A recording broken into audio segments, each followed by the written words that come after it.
You didn't quit. You're really like against all odds. You're doing something that no one in the family's done, that none of your friends have done. I'm just gonna say the thing you're not supposed to say. Whatever is mine is looking for me.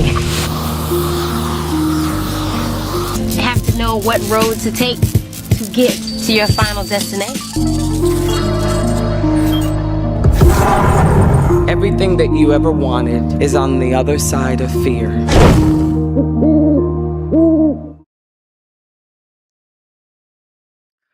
Hello. What is today? Oh, it's Thursday. I thought today was Wednesday. Hello, everyone. So, officially, I am addressing you on the other side of my rebrand. That is the official intro. That is the official intro. The old intro is gone. And I'm not gonna lie. I wanted to keep the old intro. I wanted to keep um uh, the era of, but you're marrying a man that supports you, because I still live by those things. I still believe those things. Girlfriends, that was an era, but if you've been here for a while, like, you know, my intros, they're very important to me because I'm creating a portal for you to go through before you enter into my space. That is how I see intros. So this is the portal that I came up with. And I'm gonna miss the other intros. Y'all remember Living Single? Remember when I had that Living Single intro? That was a good intro. So this is where I'm at now. So welcome to my rebrand. Welcome to this new beginning, this new chapter. I am so excited because I do feel free now. Like, I feel free because I felt like whenever I would make some of those other previous intros, I felt like it kind of kept me in a box. And I'm really wanting to break out of that box and really expand outside of just certain topics that tend to like get me to go viral, or for me to be out there in a certain space that gravitates towards a certain demographic. And it's not that that's not true to me, or past things I've said are not true to me. They're 100% true to me, but there are other sides of me as well. I'm a multidimensional person. And what's weird is, like, when you enter into the social media space, people just hold you to this one thing that they love you for, and I love that, right? But there are other things too that are dope about me. Like, I can talk about literally anything. But those conversations are not as popular. And I have just accepted that. Like, I'm at a stage where I'm just like, let me just accept it for what it is. But I also feel like with the state of the world and things happening so fast, I do feel like I'm going to create a lane for myself where people will start to gravitate towards this lane, because I think people are tired of the same old, same old. Like, are y'all not tired of talking about the same damn thing every day? It's always femininity this, decenter men this, date this. And it's like, I'm past that. Y'all, I'm gonna be so honest with you. I haven't had men problems. I haven't had man problems in like 5 years. Five. I haven't. So I don't even have nothing to complain about. Like, when it comes to men, I am gonna be so honest with you. Like, I'm so happy that I went through that phase of being, in that space, because it was so educational. Like, it really was. It was educational when it came to colorism. It was educational when it came to black femicide. It was educational when it comes to the patriarchal system that we live in, and like entertaining the idea that, matriarch is probably where we should be as a collective, like, I'm just saying. And it's just like, it was very educational, like understanding feminism and understanding the history of feminism and the reason and the why. And it was an educational period in time of my life. Like, I will always remember it because it created a solid foundation for me to now enter into this space. So I'm not going to say it was a waste of time, but it's just like, when you've graduated, it's like, okay, I've learned all I can in this space. Let me graduate and go on to the next space instead of just staying stuck in this space. And when you build a platform, when you build a community off of some of these topics, sometimes your community, not all, but a part of your community still wants you to kind of stay in that lane because that's what they love you for. And sometimes us content creators, we kind of get stuck in that space and then we're afraid. I have to be honest with you. We're afraid to break out of that, which was why I gave the opinion that I gave regarding um is it Samaria? I think I may have been pronouncing her name incorrectly, but she's a plus size content creator. And I'm sorry, like where I'm headed in life and how I'm viewing things in life, I feel like she's better than that. I don't feel like her always being the woman that is putting herself out here for public lynching when it comes to her size and brands not wanting to include her. I don't feel like she's worthy of that. I feel like she's more worthy than that, meaning she's playing small. Like what a lot of people don't understand, and this is another reason why I'm kind of moving out of this old phase, is because as a Black woman, when you advocate and you are always advocating and you're advocating for a demographic of people, women particularly, you put yourself out there for a public lynching because you believe in what you are advocating for, right? You have a passion for it. You have a drive for it. You have a lot of love for it, right? And then you're always putting yourself out there to be publicly lynched and sacrificed. And then at times you're not appreciated. People don't really give a fuck. It's all for entertainment and it's all for people to get something out of it that is just very surface level. And so the public lynching, was it really worth it? Was it worth your peace? And so when it comes to Samaria, it's not that I don't agree with her advocating. I don't agree with her approach. Her advocacy is very important. It's important. And fat phobic is real. Fat phobia is real. I was on the receiving end of fat phobia. I know exactly what that's like. I know exactly how that feels. It's awful. It's the main reason when Black women, dark skinned Black women came to me about colorism, I was all ears. Because when you think of fat phobia, and then you think of colorism, they're not the same experience, but they do mirror each other. They're not the same experience, but they do mirror each other. And then you have to also understand, oh shit, you're dealing with fat phobia and colorism? So it's like, damn, that's quite the experience. And all I have is just the fat phobia experience. I don't have the colorism experience. So I'm like trying to imagine that. And that's what I'm saying. Like that phase, that space that I was in, it was very educational. Very educational. I don't feel like it was truly a waste of my time or anything like that. I just felt like it was educational. But when it comes to Samaria, I just feel like now she's kind of giving into the algorithm and she's giving into, I know this is what's going to make me visible. I know this is what's going to make me relevant. I know this is what's going to put me out here to be, I guess, seen a certain way, right? And that doesn't mean that it's always genuine though. That means that sometimes people can have duality and okay, like yeah, in the beginning of them starting this, the purpose was to create community, but now it has now transitioned into an ego thing where it's not about community, it's about relevancy. It's about me being seen and being relevant. It's about this offering status for me. So I'm going to perform. There's a lot of that going on. I saw the situation with Sarah Jakes. I did. I saw the situation with Sarah Jakes. I didn't say nothing. I don't, because I do believe that these women have a purpose, whether you believe it or not, they do. But I think sometimes when people are discerning these individuals, right? And the reason why these individuals are important, Sarah Jakes, Samaria, both of them, they have a role, right? And they can create a catalyst for growth in women. All right, they do. However, people compete when they're just doing things and it's coming across as just a performance. People are now craving things that cannot be seen. People are craving things that can only be felt.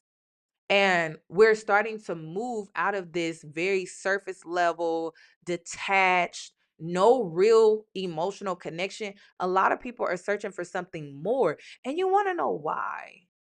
You want to know why? Look at the world and look at what it looks like. First of all, we can't spend money like we used to. So the surface level shit, like that shit ain't gonna work. That's not gonna work. I've seen people say things like, "Oh my God, that's so tone deaf. Like, why is she showing off her car? Why is she showing off her home? Why is because it just it don't feel the same. It don't, it's like people are coming out of that illusion of thinking that that is what will make me happy. That is what will give me status and success. There's a war on black women in the job force. We're losing jobs left and right. We're being targeted. So people are starting to transition out of that illusion because we're dealing with real shit outside of these social media content creators that create these beautiful curated videos. And listen, I'm not here to hate on that because I need some inspiration, but I'm saying like there's more to it than that. There's way more to it than that, which is why I labeled this channel, I rebranded it Between Two Worlds. Because there's more than just this world where you just create these curated cute videos and it's lifestyle and it's luxury and it's soft girl this and soft girl that. But it's like, what about the other stuff? Why ain't nobody talking about that? What about in life when you sell out to certain things, it causes you things like Samaria. She to me came across very performative. Okay. She felt like this would be an opportunity for her to go viral, right? And it backfired. And what I'm getting at is, was it worth her peace? Hell no. And this is what this generation needs to understand. Some of you are willing to compromise your peace for some surface level shit, attention, a viral moment, clout, money. Hell, some of it is recognition, but it's not like the good kind. It's the ego driven kind. Like it's not something that stays and lingers or creates a legacy for yourself. It's something that people just eventually forget about. People forget about you. That type of stuff. It's like there's more to life than that. More to that. 300,000 black women lost their jobs. 300,000. 300,000. And do people, I just want non-black people to understand that. Do you see why we responded to y'all when y'all went to the voting polls and did what y'all did? That was betrayal. That's what that was. And now when it comes to 300,000 black women losing their jobs, the betrayal is hitting us. It has now hit a point where it's directly impacting us. That's why we was mad. That's why when we were seeing y'all crying on TikTok talking about y'all need to get outside and protest, we set our asses in the house because we had to prepare for what the fuck was about to happen to us, because it seems like y'all don't ever give a damn about that. But that's what it was really about. That's where our anger came from. But what did y'all do? Y'all gaslit us. Gaslit. Just gaslit. Just gaslit us. And do you not understand how this is going to impact the entire black community? Because black women are the breadwinners in our communities, in our homes. So it's going to impact us differently, meaning it's going to impact our children. It's going to impact how we're able to put food on the table.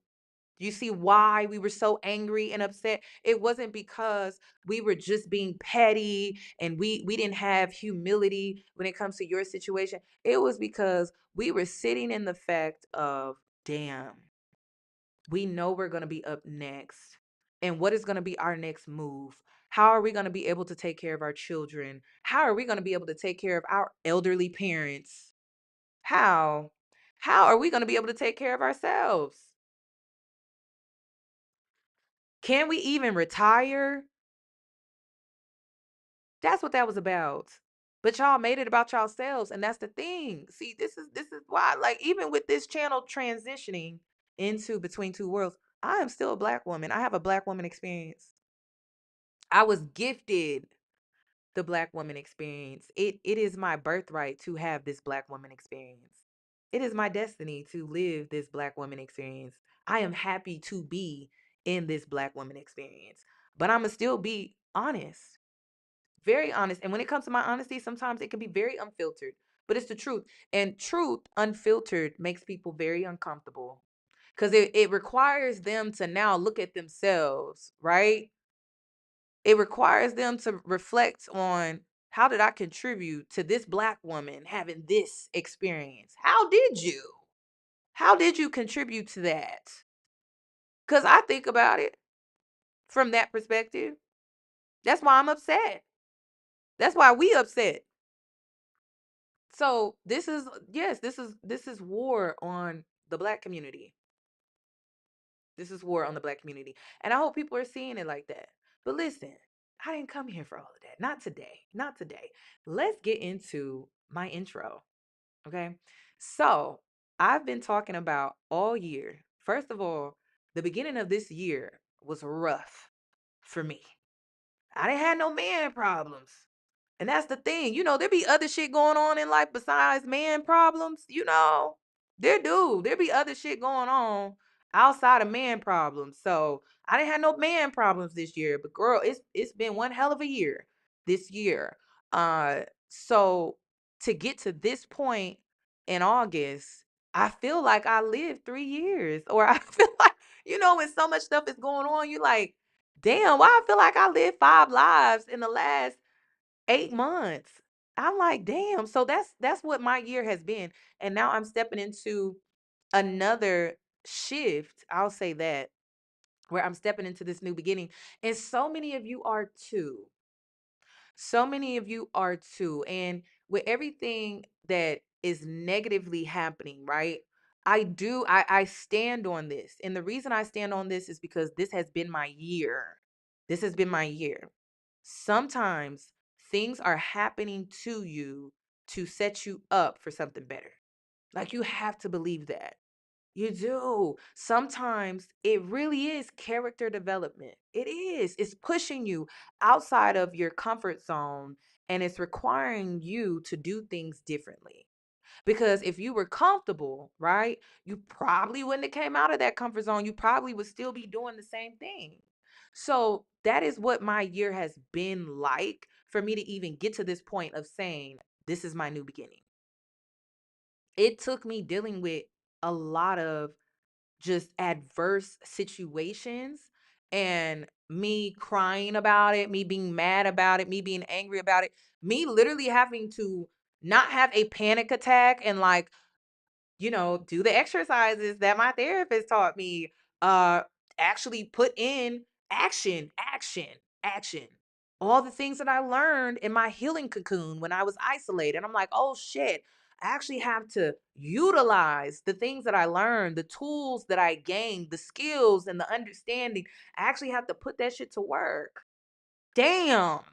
And that's why I be saying, when people be like, oh, they went to therapy, and you could get you a trainer. That don't mean you gonna lose weight. You gotta actually, like, utilize the information and the resources that they provided to you. Now you gotta actually put it to work. So that's what my year has been. Me working through these issues up until this point. And it's been a lot. It's been very uh overwhelming, at times disappointing. At times, I just needed to go out in nature and scream, because I'm just like, I have no control. I don't have any control. So what do I have to do? I have to surrender. I have to surrender again? I already surrendered to the healing process, being isolated away from people. You telling me I got to surrender again? Damn. Yeah, you do. You got to surrender again. It sucks. But does it really suck if it's going to benefit you in the long run? It does not suck. It just sucks momentarily. It sucks temporarily. It's not forever, right? So just, I'm going to tell you to surrender. Surrender. Try not to stress about it. Try not to, right? Try not to. So you know what I've been doing? I've been reading scripture more, been having devotion more, been praying more, I got a prayer right now that I got, being sent up. So it's just like surrender. Focus on what you do have control over, like preparing yourself, being prepared, making sure that you're putting things into place just in case, but not focusing too much on being practical, because that's what it means to live in between two worlds. Is sometimes being overly practical, can hinder your growth. That's what it's about. So sometimes being overly practical just is not going to benefit you, because why? You can't always be logical. Sometimes you got to trust in what you can't see. Sometimes you got to trust in what you can't, I don't know, logically piece together to make sense for you. Sometimes it's not meant for you to do that. Sometimes you just have to surrender to what you cannot see, what you can't plan for. And that's the tricky part. That's the hard part. So let's get into this breakdown of my intro, because that's how I want to start this new beginning. By the way, I created this intro myself. I did not hire anyone. Um, I had to teach myself, which was fun, actually. I know that sounds crazy. It was fun. I learned something new. It challenged me, and I got to get creative. So I had to write a script, which was fun. I had to come up with a storyline, and then I had to also create, well, a color scheme. I had to create like what I wanted my animations to look like. And what else did I have to do? The issue though that I really struggled with, which was when I was creating my animations, there's this website that you use to do it. And well, not a website, it's Chat GPT. But there's this other website that generates the actual shot in motion. And then Chat GPT creates the image. It's a lot to really explain. But what was the struggle was ChatGPT recreating the character to look the same like that. Y'all, sometimes ChatGPT would literally create the animation character, and I'm like, why she look Mexican? I'm black. So I'm just like, can you still make her look black? Like I had to keep stressing that. So that was my only issue.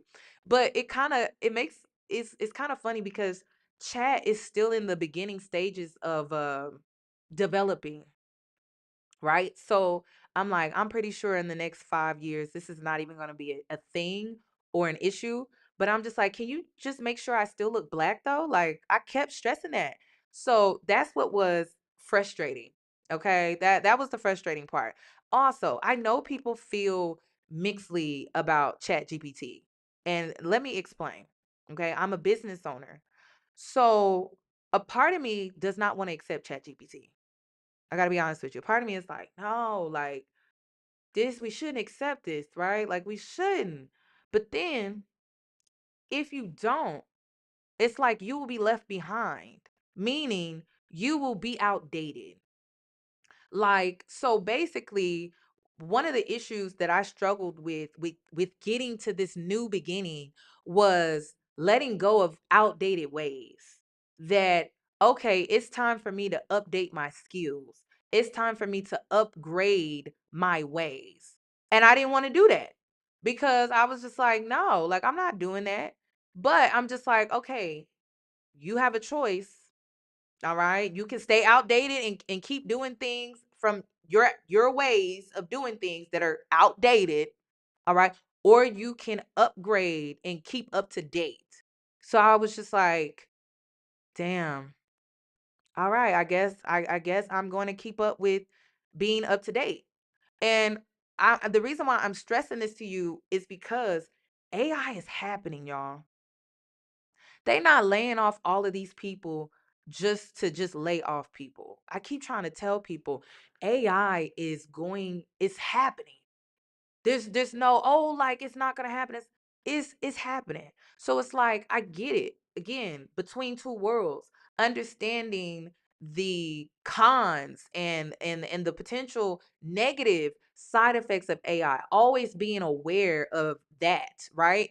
But then it's also like, okay, but if you don't, then it's going to be harder for you to get hired. It's going to be harder for you to be able to migrate into this new world. It's going to be harder for you to really live in this new world, cuz the new world is here whether you want to accept it or not.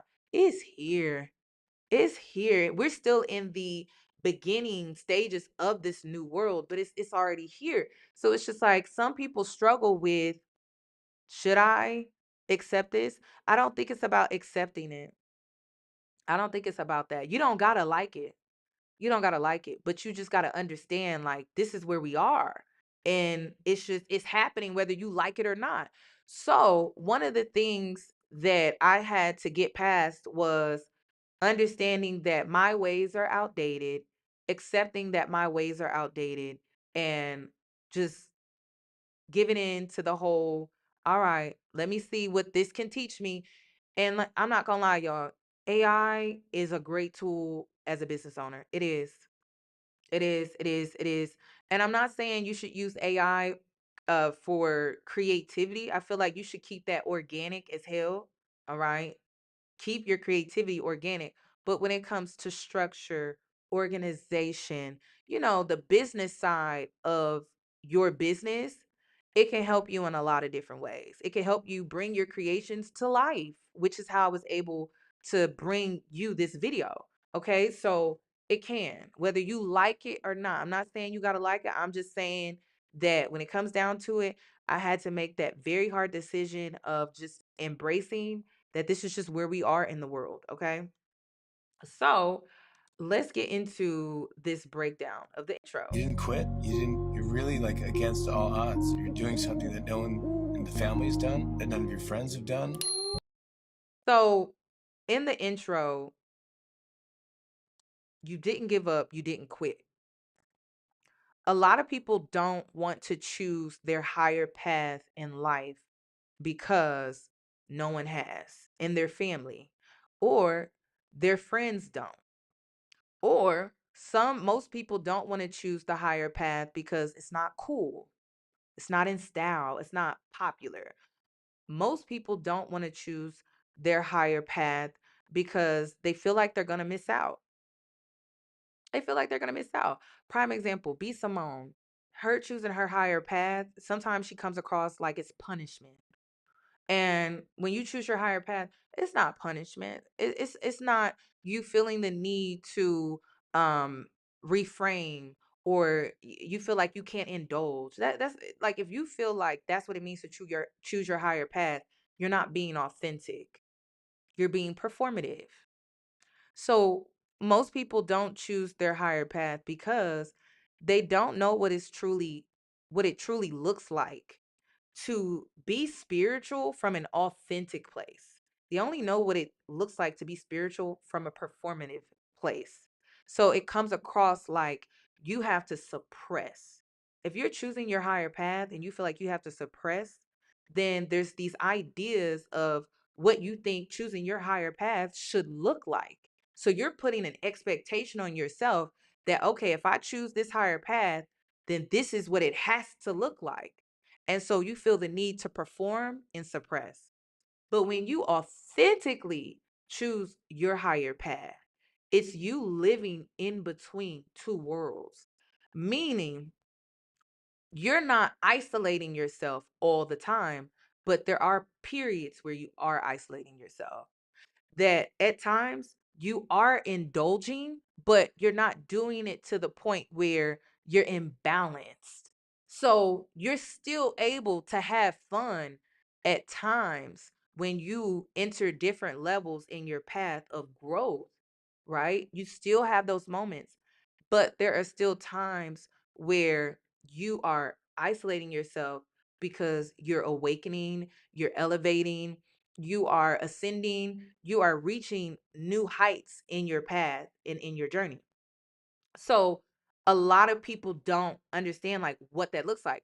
I was literally mentoring one of my mentees yesterday, And by the way, I got to get into some bragging. I got to brag on the girls. I got to brag on my mentees. So she was coming to me and she was just like, she was talking about how she was raised from Mississippi. She was raised in this uh religious household, and her dad is very religious, and she is now like more spiritual, and so she's doing things that her religious background told her not to do, like therapy. Therapy was one of those things. So she told her dad, "Yeah, I'm in therapy." And her dad responds, "Oh, I don't know about that. You should just go to God and pray to God about that. I don't know if you know how it is." I remember that. I'm like, wow, that's putting me back in like way back in the day. And she was like, "Yeah." And so her dad is in this performance, okay, showing up a certain way based off of what he feels it should look like and what is expected. And here she is showing up based off of what she's being pulled and called towards, because spiritually she's being led to these tools that she can use to help her grow and elevate. And so she's not performing. She's not. She's just going and she is giving in to these nudges and these pulls that cannot be seen, can only be felt. And it led her to therapy. Okay. Then when it comes to her siblings, she has siblings too. They see how she lives, they see how she has this energy about herself where things can be felt by them, but they can't really put their finger on it. But because she's choosing her higher path, they still think it's performative because they come from an household where it was performative. And so here she is choosing her higher path organically, authentically. She decided to stop drinking on her own. There wasn't this catalyst experience, like she almost got into a car accident, or she had a really bad experience with alcohol one night. She just chose to stop drinking one day on her own. She wasn't forced, nothing happened. She chose that for herself, but her siblings still think it's performative. And it's because, well, they technically all grew up in a household where it was performative, because you were doing things based off of what was expected, not what you were being called and pulled to do. So they still look at her as like, I don't know, there's just something about you though. Like every time I come and visit you in your space, in your oasis, your peace, I get something different. But because you're choosing your higher path, it's still performative. And so what she is embodying what she is embodying is that she is choosing a higher path, but it's not performative. That is what she is embodying. And her siblings, don't know what that actually looks like. They only know when a person chooses a higher path that it's performative. And that's it. And so they think that she is just mirroring what her father does, or what people in I guess the older generation in the family has always done.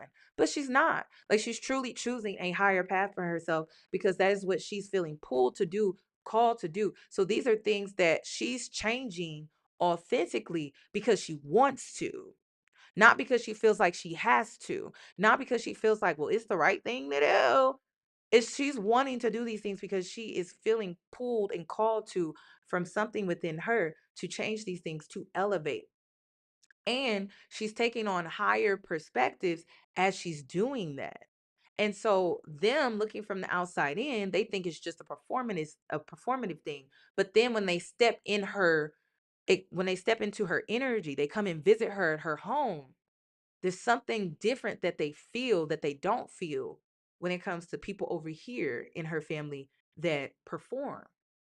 And so she truly embodies what it looks like to choose your higher path, still be authentic, not be performative, not be performative. She is embodying what that actually looks like. So, a lot of people don't understand what that looks like. Okay. They feel like they got to give up this, they got to give up that. And I do think that when it comes to your journey, you may transition into giving up certain things. okay, along the way. You may even fast from certain things, right? Like you may fast for alcohol at times. You may fast from gardening at times. But you live between two worlds. You're human. You are here to have a human experience. And sometimes people think when it comes to choosing their higher path that they have to choose between living this way versus living this way. And all you're being called to do is to be in balance. That's it. Meaning you don't overindulge, meaning you don't overdo this or you don't overdo that. It's like you're still in sync, you're in balance, you're in harmony, but with yourself from an authentic place. So authenticity means, I'm gonna be so real with y'all. I'm a garden, y'all. All right. I'm gardening. All right. I don't care what nobody say. I'm a garden. I am. I could give up alcohol because like, socializing with alcohol. I'm giving up alcohol because inflammation. My body just it don't handle alcohol like it used to. Okay. But gardening, girl, I'm not giving that up. Hell no. I may go through phases where I'm just not doing it at all. Just just like I would fast when it comes to sometimes I don't eat meat. Like people want me to give up meat. I'm not at that level yet. I'm not going to say 10 years from now I'm not going to give up meat because when it comes to you choosing your path, right? You go through different things like where you may go through, I don't know, like you go through energetic shifts where it's like, okay, maybe I will be vegan, but that could be 10 years from now. People don't allow growth when it comes to their authenticity. People think being authentic is just like you're just this way and you're going to stay this way and that's it. They don't really calculate in growth, change. So I could be saying today, I'm always guard, but then I don't know, 5 years from now, 10 years from now, I may be like, y'all, I don't guard no more. And y'all, that would be a day I will, girl, you don't do what? So it's like, it just everyone goes through different milestones and they go through different experiences, different growth spurts in their journey, but you have to allow that instead of forcing it and stepping into this performative approach to your path. So I'ma always be real with myself. I'm gonna be real with y'all because I want you to understand this is how I was here at this point in my journey, but this is where I'm at now. So there are a lot of things that I said, and that was me being authentic. But now with growth and me changing my perspective because I'm deciding to take a higher one, things are changing for me. I look at things differently. That's what that really is. It's not about being fake. It's about being real. Like, I was thinking about it like this, but I don't lately I've been seeing things differently. I've been taking on a higher perspective and I just look at it differently. That's it. Prime example, alcohol. I'm seeing how it actually affects my body. And I'm like, you know what? I don't like that. That's me being authentic. That's not me being performative. I literally do not like how alcohol affects my body. And when I get in that mindset, and I don't like something, I stop. Just like that. Wasn't by force. It wasn't nothing. I didn't have a horrible drunk night or anything like that. I literally just reached a level where I was just like, I don't like that. And it's crazy because girl, I'm talking about back in the day, Mad Dogs, uh 40s. Yes, I was a 40s girl, English, old school. If you know, then you know. Four Locos. Amsterdam. I could literally gag at the fact that I used to drink that. But I did. All the cheap stuff. I used to. Back in the day, all the cheap stuff. I used to smoke Black and Miles. I don't do that no more. And it's not because I still want to secretly do those things. It's like I really don't want to do those things. I've outgrown that. So it's like I would never, y'all, me smoking a Black and Mild today. Girl, are you okay? Like, are you going through something? Are you good? You would really need to ask. But I have found out other ways to cope to where I don't need to get blacked out drunk. I don't need to smoke a Black and Mild to ease my anxiety and to keep for me from having a panic attack. I actually know how to utilize certain skills like breath work. Okay, we're going to allow ourselves to feel this, but we're going to breathe through it, like contractions. We're going to take some deep breaths and we're going to allow ourselves to really, like, actually feel it, but we're going to breathe through this shit instead of going to the corner store and getting a Black and Mild.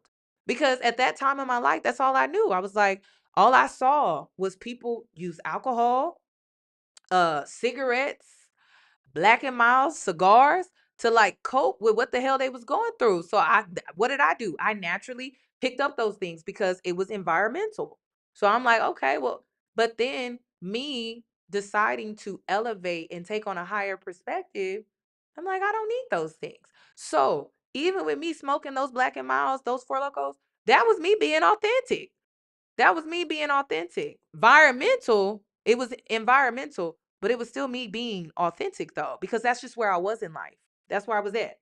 So when it comes to my intro, in the beginning, in the opening, it's truly about you choosing your path and not feeling like you have to walk this perfect path.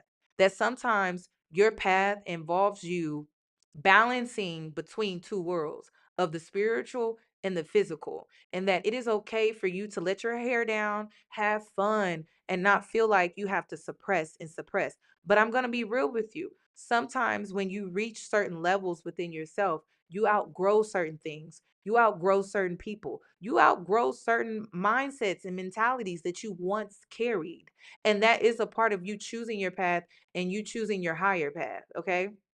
So part of choosing your higher path is leaving behind what was familiar to you. A lot of people stay stuck based off of what was familiar, even though there is a path that is higher that is calling their name. All right. We want to do something different. Are we back? Listen, listen. I don't know what happened. It crashed. It crashed. Can y'all hear me? We back. Oh my goodness. Why did it crash like that? Ooh, girl. You know what that really symbolizes? Some people be causing their own reckonings because they don't choose the higher path. That's what I got from that. I don't know what happened. Shout out to Crystal. Crystal, thank you so much. She was like, "Where Yanni will be back. She's having technical difficulties." So I've never been able to click back in and we resume back to where we were at. Oh my God. So I think that's what that was. Like some people create their own reckonings. They create this reckoning, this crash that literally comes in and it creates forced, forced destruction for you to choose that higher path. But a lot of people don't want to choose. The reason why I'm talking about this, I'm here to say, as a girl that truly lives between two worlds, you don't have to choose it based off of performance. And see, a lot of people like, oh, that's not me, that's not me. And I get that. And I welcome that because I accept people for who they are. I do. So I sit with you in that. But I'm here to tell you, as someone that lives between two worlds, you don't have to choose that higher path thinking that you have to perform. You can be real. You can be very unfiltered and real. Okay. Oh, okay. Is the audio better? I think the volume, girl, there's some stuff going on. Okay, the audio should be better too. Let me know. But let me continue. Let me get the green thumb up for is it better now? There's a slight delay.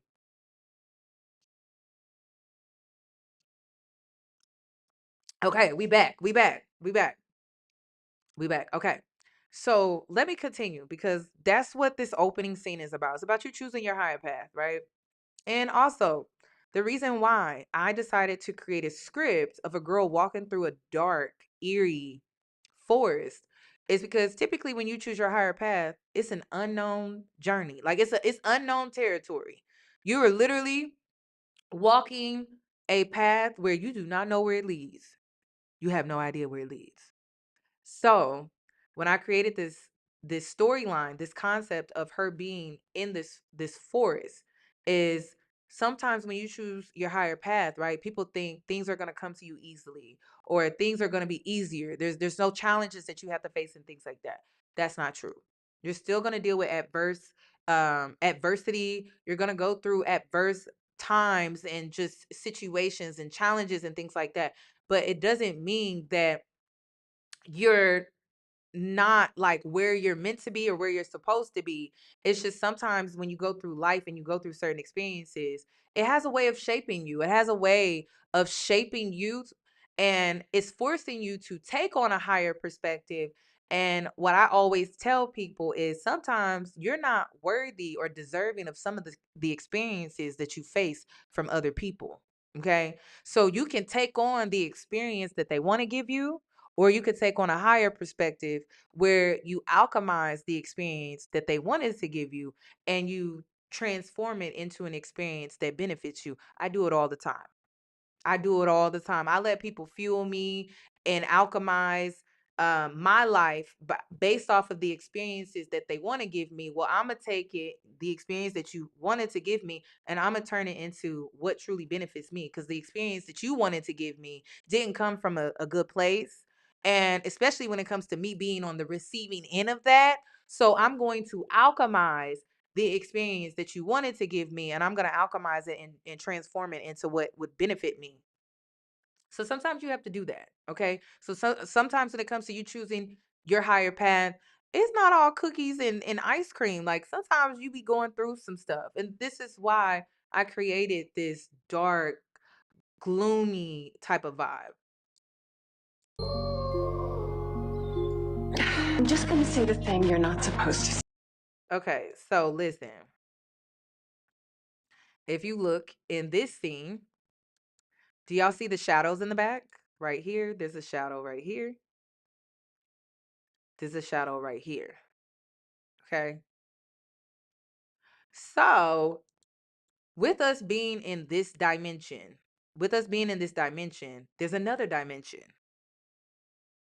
And when there are other dimensions around us, can't always see.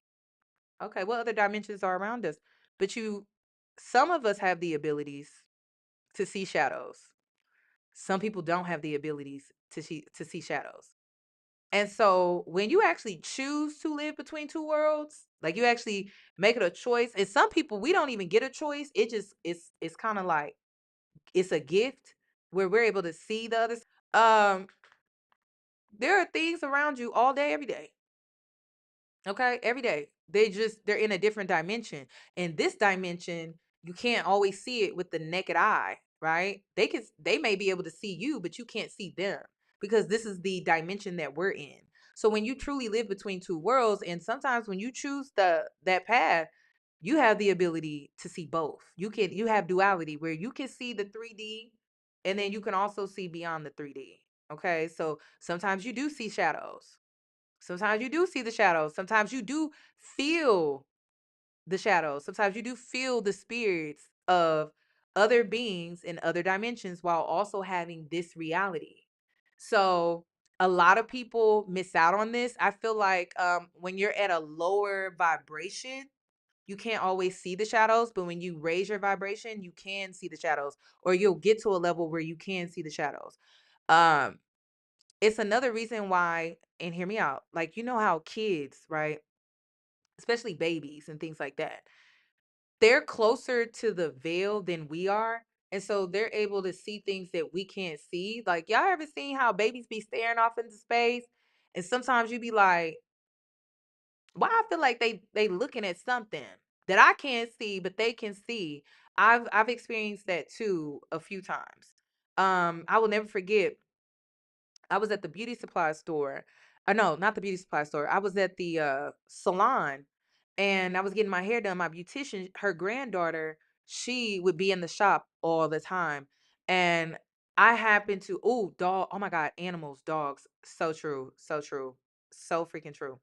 But I was in the beauty salon and her granddaughter is always in there all the time, but this particular day was very special. And it was because when she ran up to me and she was like, "Hi." And let me explain her nature. She has this burst of energy, big personality, very innocent. And when she came up to me, there were these white orbs. And when you see orbs, it was like this, it was like little small gobs that look like water. And it's like they look like specks that were just all around her, to the point where I'm like, because I've never seen orbs before. And the reason why I will always remember this is because it's the first time I've ever seen orbs. And so, not aura, orbs. So there were these white orbs, but it was clear and it looked like water that was just like, uh, kind of just floating. It's hard to explain, like just floating around her. And so, when you're trying to, I don't know, I do this all the time. Maybe it's because I wear glasses, but sometimes when I don't have my glasses and I'm trying to see, like, am I tripping? So I'm like doing this, trying to like adjust my eyes to see, like, girl, what the hell is going on? So I'm like, oh my God, she has orbs that are all around her. And so I was like, "Oh my God, she's really special. Like she's gonna be very special in life. Like I hope no one steals her innocence." Like that's what I was really saying. But I'm like, well, it seems like she has a lot of protection around her because she had like these little small orbs that just surrounded her. So that was an experience too. And when you live between two worlds, you can see auras, orbs, shadows. You'll have experiences like that. So these shadows are what that kind of symbolizes. Also, I want to add that your ancestors, too, your angels, your ancestors, if you believe in angels, then you believe in ancestors. I always tell people that. If you believe in angels, then you believe in ancestors. If you believe that angels of a higher path and calling are surrounding you and protecting you, then you believe your ancestors are there doing that. So there's duality with these shadows as well. So I wanted to include my ancestors in this intro. I'm just gonna say the thing you're not supposed to say. So I put The thing you're the TVs in the forest because do you see how it's distracting me from my path? Oh, let's get into it. Do you see how I'm like zombie locked in? Like, damn. And this has been an ongoing thing for decades, okay? That our screens, which are portals, any screen or mirror is a portal. Okay. It could be a vanity mirror, it could be a TV, it could be your phone. Anything with a screen on it is it's like a portal. And so when it comes to these screens, right? That's a portal. Do you see how it's got me focused and zoned in on this and it's distracting me from my path? It has me stuck. Literally, I'm stuck. I am zoned in, like just staring like, and I'm in.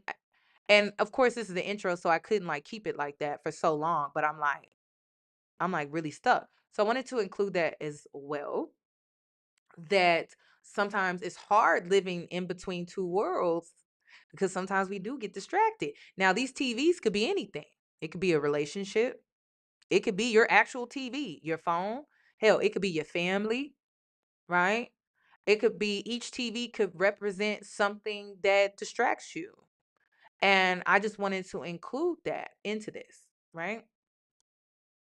you're not supposed to say. Whatever is Then also, let me the sound bite. Let me go back to that. I'm just gonna say the thing you're not supposed to say. whatever By the way, that is Samantha, Miss Samantha from Sex and the City. That is who that is.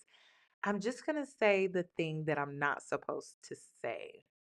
Sometimes you have to be real with yourself. Real Talk with Yanni, I said it all the time that Real Talk with Yanni was never about me being real with y'all. It was always about me being real with myself and projecting that to you. That was my thought process because I can't stand people like, I'm so real. I'm so real. Da, da, da, da. And then they can't be real with themselves. Being real and living in your unfiltered truth, like it always starts with yourself. No one should be able to tell you about yourself better than you So start with being real with yourself. And you don't always got to share it. I shared it with y'all. My honesty, my unfiltered truth with you, but you don't always got to share it. I don't share everything with you. Like me actually stepping into this new beginning, living between two worlds, I'm like, damn, I'm gonna let y'all into my head for real. Like, because my head can go very deep. I can stay stuck on the celebrity gossip topics. It doesn't really require me much, right? It doesn't require much of me to continue talking about celebrity gossip. Very surface level. It's like, it's level 1 in my mind. But like, I could go to level 10. And honestly, this may relate to my neurodivergence, right? We all know who we can have certain conversations with. We all know who we need to keep it surface level with. And we all know who are the people we can go deep with when it comes to conversations. All right. My best friend, she is that safe space for me. Okay. I am that safe space for her. We created that safe space with each other. She could come to me and talk about anything.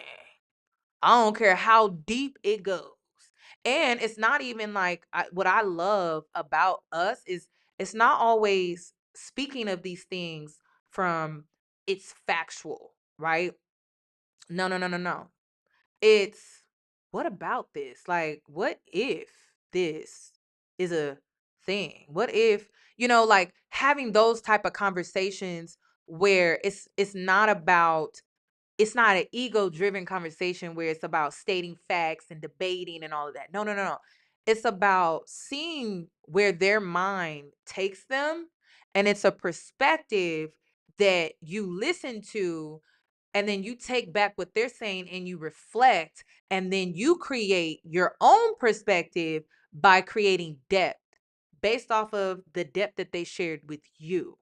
So when it comes with the soundbite, I'm just gonna say the thing that I'm not supposed to say. That is me creating a space for not only myself, but for you to say the thing that you probably not supposed to say. That some people would say, you crazy for thinking like that. But are you? Because a lot of times when it comes to living in this system, you're only supposed to think, you're only allowed to think according to the system and what the system allows. And we know there are a lot of rules here, right? But with me and the space that I'm wanting to really curate is, let's just deep dive. Let's just have a conversation. And it's not about facts. It's about entertaining a thought, an idea. That's it. And leaving it at that. And then going off into your own world and deciding if that's something you want to utilize or that's something you want to unpack. Maybe it leads you to something within yourself that you always, I don't know, thought about or considered or wondered about. Like maybe it created a perspective in you that has shifted something in your life. Like that's what it's about. But it's not like factual. It's just a perspective. That's it. That's it. We leaving it there. We leaving it there because it doesn't lead to a debate. It doesn't lead to duality, doesn't lead to conflict, because also when it comes to this channel, I also wanted the tagline to show that duality does not lead to conflict. It just leads to conversation, meaning we can have a perspective. There could be truth to the perspective on both sides or both ends. However, it doesn't lead to conflict, meaning it doesn't lead to a debate. It just leads to a conversation. And so when it comes to my best friend, we never argue or debate each other down. Like we don't do that. We just have a conversation and we bounce ideas off of each other. And the conversation twirls and twirls. And like we end up somewhere that is not of this world because it all started with her perspective. I decided to entertain it, and we just kept bouncing off of that one perspective, and it led and led and led and led into another world. So that's what that is about. I'm just going to say the thing that I'm not supposed to say. So let's continue. The clock. What does the clock symbolize? Whatever is mine is looking for me. Okay. So first of all, there's two clocks here. Well, it's one clock, but two clocks, and I'm explaining. This is divine timing. Whatever is mine. This, me being in front of this clock here, is divine timing. This clock is the patriarch. It's the matrix. And you see how fast this clock moves? Whatever is mine. That clock moves really fast, right? But this clock, the clock that I'm standing in front of, is divine timing. It doesn't move as fast. Yes, I'm going there. Yes, yes, yes. I was like, we got to have two different clocks. Whatever is mine. This is a slower clock. A lot of people get frustrated. A lot of people get frustrated with the clock not moving as fast as the system. The clock is like, listen, your divine timing is never, it's spiritual. It's not gonna, it's not like, I talk to people all day. They're like, I just don't know when it's gonna be me.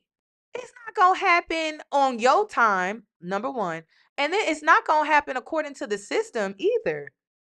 It's spiritual. So the clock is gonna be slower, you know? And then because of duality, it may be fast. You may go through, and that's why I wanted two different clocks, two different speeds. Because at times divine timing, it could be fast. And then other times divine timing can be slow. Sometimes divine timing will match the energy of the matrix and the system that we live in, and sometimes it does not. So I wanted to put two different clocks with, well, the same clock with different speeds, but I wanted the clocks to symbolize different things, but I wanted them to mirror off of each other so that you can see, okay, at times the clock it will be spinning and it's not for me, which is why she's not standing in front of the first clock, right? But the second clock, which she is standing in front of, that is for her. And you see how the speed is a little slower, but that's divine timing sometimes. Okay, that is a divine timing. But do y'all see why I didn't feel like I could have these conversations online? Do you see why, like, why I didn't feel comfortable like letting people into my head? Because baby, people really like call you crazy. They're like, she's crazy. But I feel like with the new age of Aquarius, I feel like I can have these conversations now. Hold on. Let's continue though. Is looking for me. Okay. So divine timing. One thing I noticed about divine timing is that some things don't happen when you want them to because there are other things cooking that you don't know about, right? And then you have this awakening. That's what this line represents. This like this it's kind of, I wanted to kind of symbolize like a striking, like a lightning effect, like what am I'm going blank here. Lightning, like you know how lightning strikes the sky. To me, like that's what an awakening is. Like it shocks you. Like it's like, whoa, and things don't happen at certain times, not because you're being punished or you're truly forgotten about. Not at all. Sometimes delays are intentional because there are other things working that you don't know about. There are other things working that you don't always see. So, if you notice in this intro, there's fog. Fog is very spiritual.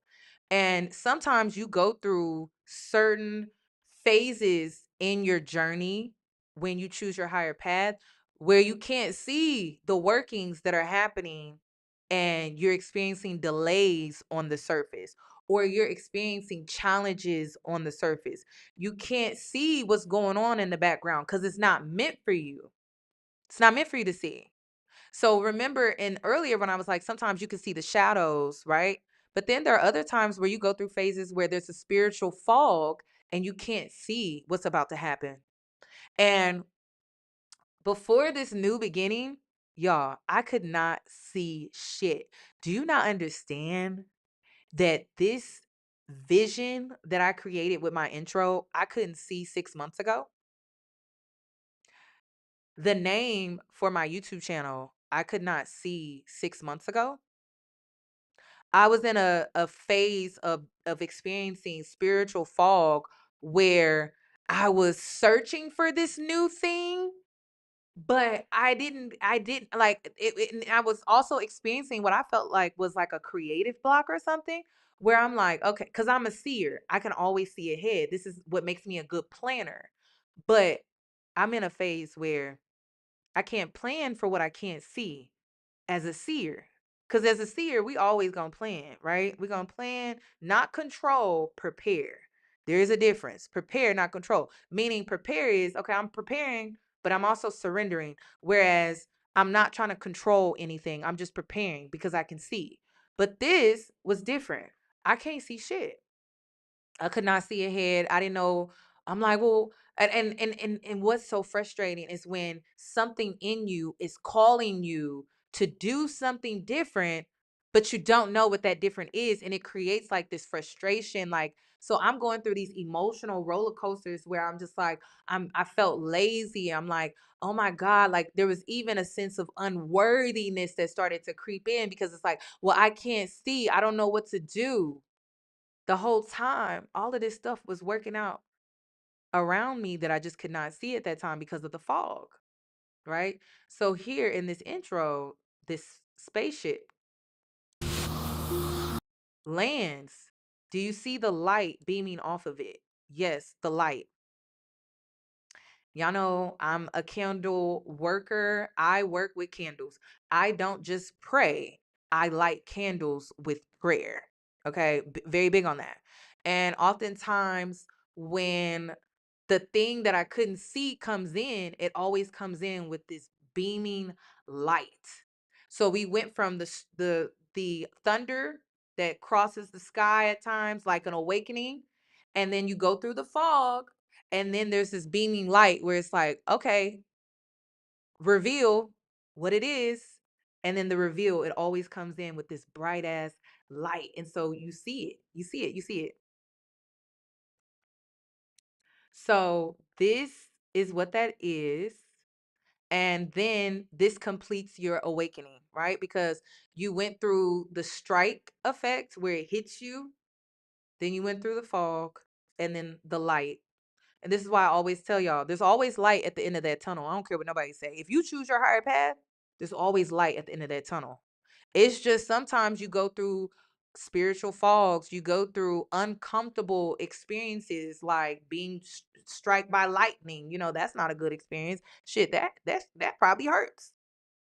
And so it's like one of those things where it's like you can always, if you choose the higher path, it will lead you to that light and you'll have understanding. And that's another thing. When I look back over the spiritual fog, I have so much understanding now because now it's like things are able to come full circle. This intro is able to come full circle. So here is the crash or the landing. You have to know what road to take to get to your final destination. Okay, so you have to know what road to take before you get to your final destination, right? A lot of people are afraid to choose their higher path because they don't know what to do. Some of them don't even feel like they have the skills. Some of them feel like they don't have the knowledge, the resources. And one thing about you choosing this path is you will always have the resources. The resources will always be provided to you. Okay? What are the odds of this spaceship landing, yet she has the tools and the knowledge to fix it? She don't know nothing about spaceships. This is a girl wandering in the forest, in the woods. She don't know how she don't know like girl, do you even know how she what you doing? But she does. She knows what she's doing. She knows exactly what she's doing.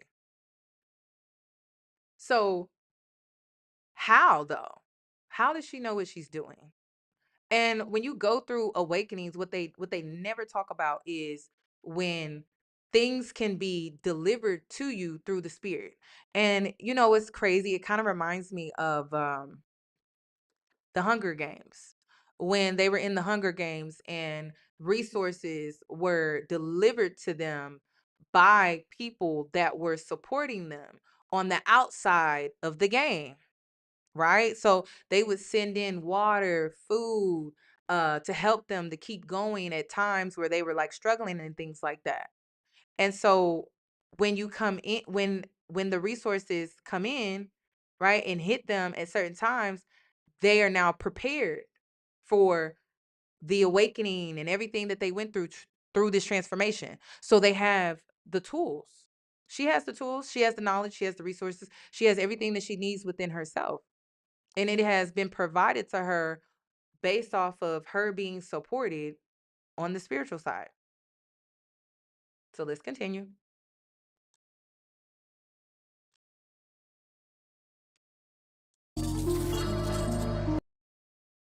Also, this right here is like a sequence of, in life, you get spiritual signs, but on the surface it's going to be coded according to the system that we live in, right?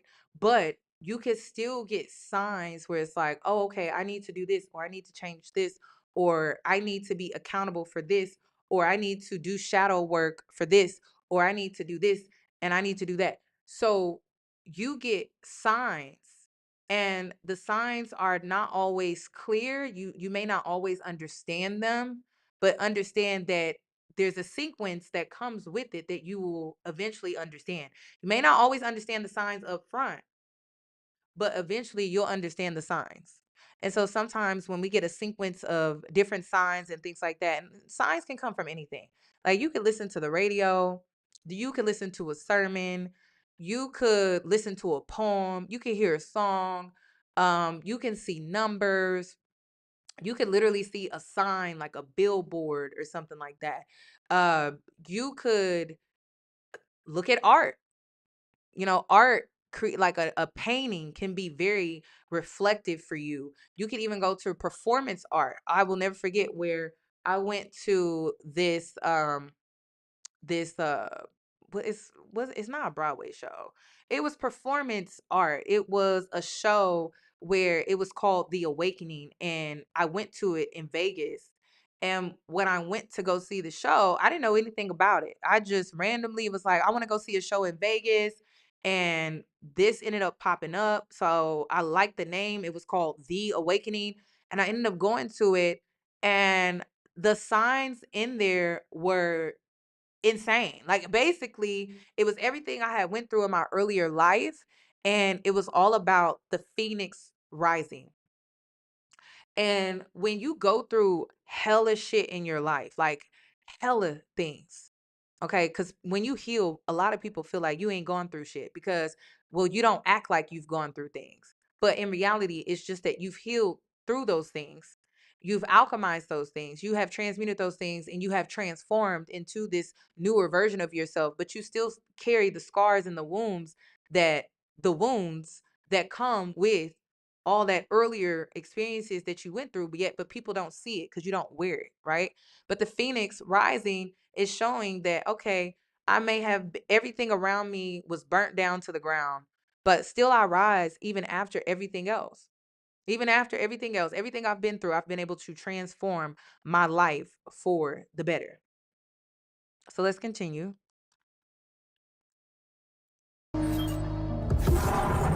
Everything that you ever wanted is on the other side of fear. So a lot of people, and it kind of correlates with the girl that's in the chat. Like she has an issue with me praying with candles. Okay. I don't know why, but she does. It's been a beautiful experience for me. It's been such a positive experience for me. I've been able to do a lot of things. Like when I say miracles, miracles. Miracles, miracles. You can call miracles magic. You can call miracles witchcraft. You could call it whatever you want to call it. Okay, but we don't be fighting demons over here. I don't know what a demon is. I don't. So um I don't know. I've seen people fight demons. I have. I know what it looks like. But we don't be fighting demons on here. You don't see me crashing out online. You don't see me going back and forth with nobody on social media. You don't see me come on here like, y'all, I'm being spiritually attacked. Y'all ain't never seen that from me because I don't get into the dark stuff. I believe in duality though. See, a lot of people do not understand that. I believe in duality, but I also believe that it's all about your intentions. So whenever I talk about dark stuff, right?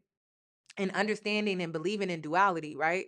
If someone came into your home and threatened to unalive you and your entire family, would you not defend yourself? Would you not do everything in your power to protect yourself and your family? You would, wouldn't you? You would. You would. You would do everything in your power to protect your family, right? But when you go about protecting your family, it would be labeled bad, right? Because you're using violence, right? But your intent is to defend and to protect. Your intentions is not to unprovokingly harm someone, right?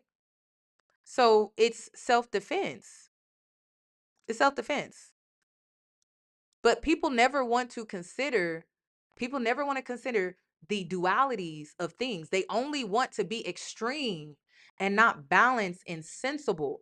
Extreme is, but she killed somebody. Even though she was just protecting herself and she was protecting her family, she killed someone.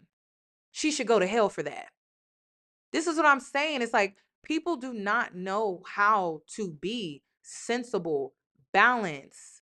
They don't know how to hold space for duality. They don't. They only know how to fear what they don't understand. And a lot of times, miracles are literally on the other side of your fears. So let's continue. Everything that you ever wanted is on the other side of fear. What a lot of people don't want to acknowledge is that they have been brainwashed. They have been brainwashed very bad.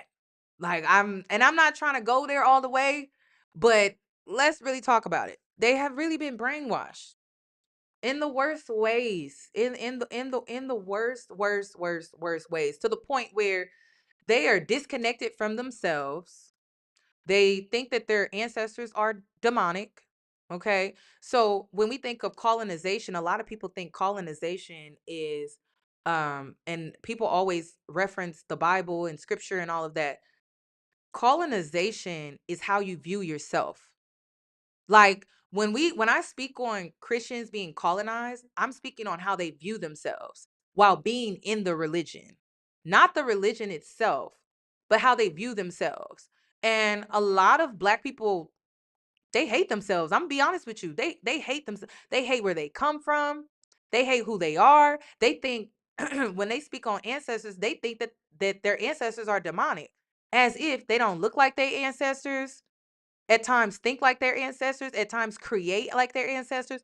Like they think that they are separate from them. You're not.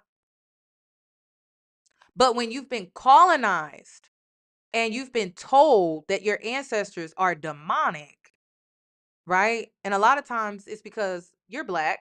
Because I don't see this when it comes to the Hispanics. I don't really be seeing it when it comes to Asians. Every time you go to a nail shop, there's this bell that's at the top of their door. And then uh there's Buddhism in the corner where they have like an altar that it's like an altar and it sits on the floor. You don't see it. And it's like, but when it comes to you being black though, it's like, let's demonize that. That's colonization. They don't do that to other minority groups, but they do it to you. So Asians don't have to hate themselves. They can put their little bell, if you know what a bell represents. Every time somebody opens that nail shop, the bell goes off, right? That's to clear negative energy. When you go into the nail shop and you see their altars on the floors in the corner somewhere, all right? And sometimes they have like, I don't know, I've seen different altars and things like that. It's because they're honoring where they come from. They are recognizing and showing respect for where they come from in their business. So it's public. It's not even something that they have to hide. It's something that is very public if you are paying attention.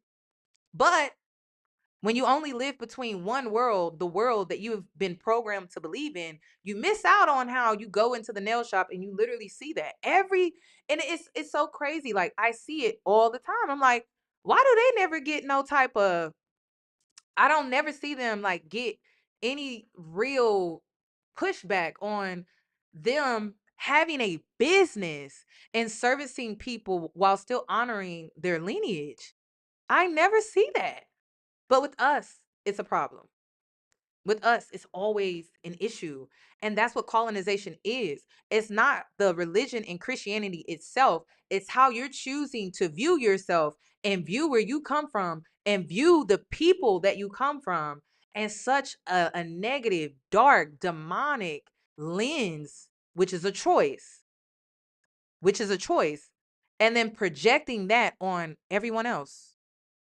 Everyone, everyone, everyone, everyone, everyone else. I don't get it. So we see that all the time. We see that all the time. So it's not colonization. Everyone wants to focus on colonization, the religion, the religion. No, no, no, no. Colonization is how you are brainwashed to hate yourself, to hate where you come from, and to demonize the people that sacrifice for you to even live the way you live today. Like, that's insane. That is insane. So you are disconnected. You are disconnected from yourself. You're disconnected from who you are. You're disconnected from your culture. You're disconnected from ancestral knowledge like old folk tales. You don't even know what those are. You're disconnected from all of that because you demonize it and you look at it through the lens of nothing but darkness. That's it. So it's hard to have conversations with you. And I'm at a point now where it's like, you need to do your own homework. I'm not doing the homework for you. I'm not. Go do your own homework because things are about to get real interesting. And I've been talking to my mom a lot about this. White Christian nationalism, it's not about you being Christian, it's about you being white. They don't care that you a Christian. They don't give a fuck. They don't give a damn about that. They don't give a damn. You not white. You're not white. So your brothers and sisters in Christ do not accept you at all. At all. At all. At all. And you need to start asking, like, why?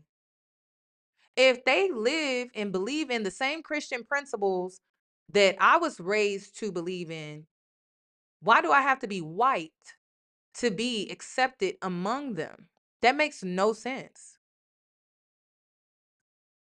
Makes no sense at all. This country was built off Christian principles, but it does not operate like it. There shouldn't be homeless people. There shouldn't be. There shouldn't always be this fight for resources. There should not be this fight for equality. But this country is built off Christian principles, though. Christian principles. It seemed like the only Christian principles that it seems like the only people that actually live by these Christian principles are people who are not feeding into the inequality, that are not feeding into, oh, you have to be white and Christian, that are not feeding into the suppression of women as a whole. Doesn't even matter what race you are. Like, I don't even think people understand like what Christian principles really are. It's a conscious. It's a conscious that links to a behavior and how you view people, how you treat people, how you show up in the world. It's not just a program that you buy into. But it seems like a lot of people think it's just a program that you buy into, and once you buy into it, you saved. You don't got to worry about your salvation. But you're not living by the conscience that comes with truly being a believer. You're just exhibiting what you think will lead you to the afterlife. That's it. So yeah, you'll have white nationalist Christians that they don't want you in their space. They don't want you in their community at all. At all, at all, at all, at all, at all. They don't want you there at all. So it's gonna be interesting to see how people, especially Christians, like how they take all of this on, because it's not about you being Christian. It's really, you're not white. And that's what we've been talking about when it comes to colonization and religion. That's what we've been talking about. It's not that you believe in it. It's about it's been colonized, meaning you're not white. Like that's what it means. Jesus is white. You not. Like art, what is it? What am I trying to say? It's like all the angels are white. Gabrielle, like but you not. You black, and we don't want you here. That's what we getting at. Like that's what we are getting at. That's what we're saying. That's what we've been saying. But it's like, oh no, no, no. Like, let me not think outside the box, because me thinking outside the box. And really, are you really thinking that far outside of the box? Because you're still being conditioned and oppressed in this system. So is it really you thinking outside of the box when you have your own experiences? But like I said, it's gonna be interesting. It's gonna be interesting to see how all of this plays out, because that whole white community stuff, it's gonna be interesting. Okay, so another thing too that I want to talk about too, and I forgot to mention, you hear the owl signs in the back. That's my spirit animal. The owl is my spirit animal. I had my massive awakening in 2020. I had a dream about this owl, and never really paid much attention to owls. Like, never really looked at them for real. I didn't even know what they really looked like for real. I mean, when I used to think of an owl, I used to think of like the silhouette of an owl, if that makes sense, like the outline of an owl, but never really like zoned in on an owl. First of all, they look scary as hell. They do. They eyes creep me the hell out. They do. Um, but an owl. So let me explain what my owl experience was. So I had a dream about this owl. This happened in 2020. And one thing that I uh, want people to understand is this experience would not have happened if I didn't disconnect. I had to disconnect from TV shows, reality TV. I just stopped watching all of that stuff. And I really started just reading more. Like, I was just in a different space. I was outside more. I don't know. Like, during that time, things were so weird because you didn't know what was gonna happen. You didn't know what to really think. Like, you really just didn't know. Like, you didn't know what was gonna come from all of everything that was happening. And during that time, people were saying that this was the end of the world. People were saying this is our last days and all of this stuff. And so here we are on the other side of the pandemic. But during that time, I had a dream about this owl. It came into my bedroom window. It was huge too. Like, this owl was big as hell. And it came through my window, and it chased me all around my loft that I lived in at the time. But at this time I was still in my hometown. And at this time, like, in my life, things were okay. Like, I had just left a toxic relationship, like a toxic relationship that hurt me so bad, y'all. Like, the betrayal was like, it's like this stinging sensation that you feel in your heart. Like, seriously. And it just wouldn't go away. And at the time, I'm gonna be so honest with you, when I was dealing with this betrayal, I was drinking a lot. I mean, I was still drinking wine, but I was going through like 2 bottles a night or a whole bottle a night. So I was drinking a lot. And I told myself that I was being delusional as fuck. I told myself, oh, I don't have a problem. I don't have a problem. I'm drinking wine. It's not like I'm drinking a mad dog. It's not like I'm taking shots and I'm drinking Hennessy out the bottle. Like, I'm drinking wine. Like, this is cool. Even though I'm going through bottles, right? So here I am in denial. And then I had this dream about this owl. And in the dream, the owl was chasing me around my apartment. I was running from it, like literally running from it, because it scared me. And then the dream ends with me being like swallowed like a bear hug. That's the best way I can explain. Like someone just like gathering me and like me becoming one. Does that make sense? So after I had this dream, I'm gonna be so honest with you. I started talking differently. Like there's information that I know that I don't even know where it actually came from. And I'm just like, I don't like, why are we to the point where even this is when I knew something definitely changed in me after this dream was even my brothers were like, whoa, like you're very smart. Like for real. Like they was like, whoa, uh you're you're very smart. And I'm like, yeah, but I've always been smart.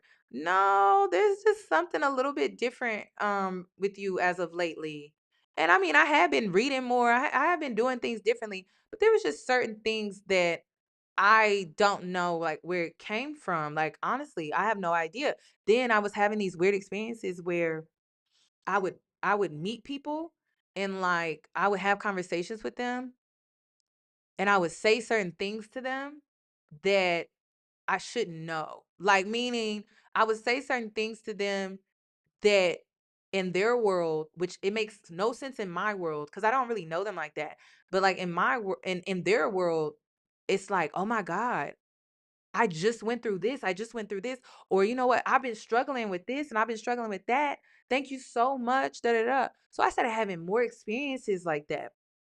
And the reason why I could tell that there was something different within me was because the experiences and reactions from people were so different. Now, people come to me for mentorship. And I'm not talking about on social media. I'm not just talking about social media. I'm not just talking about people are wanting to um just talk to me about some like surface level shit.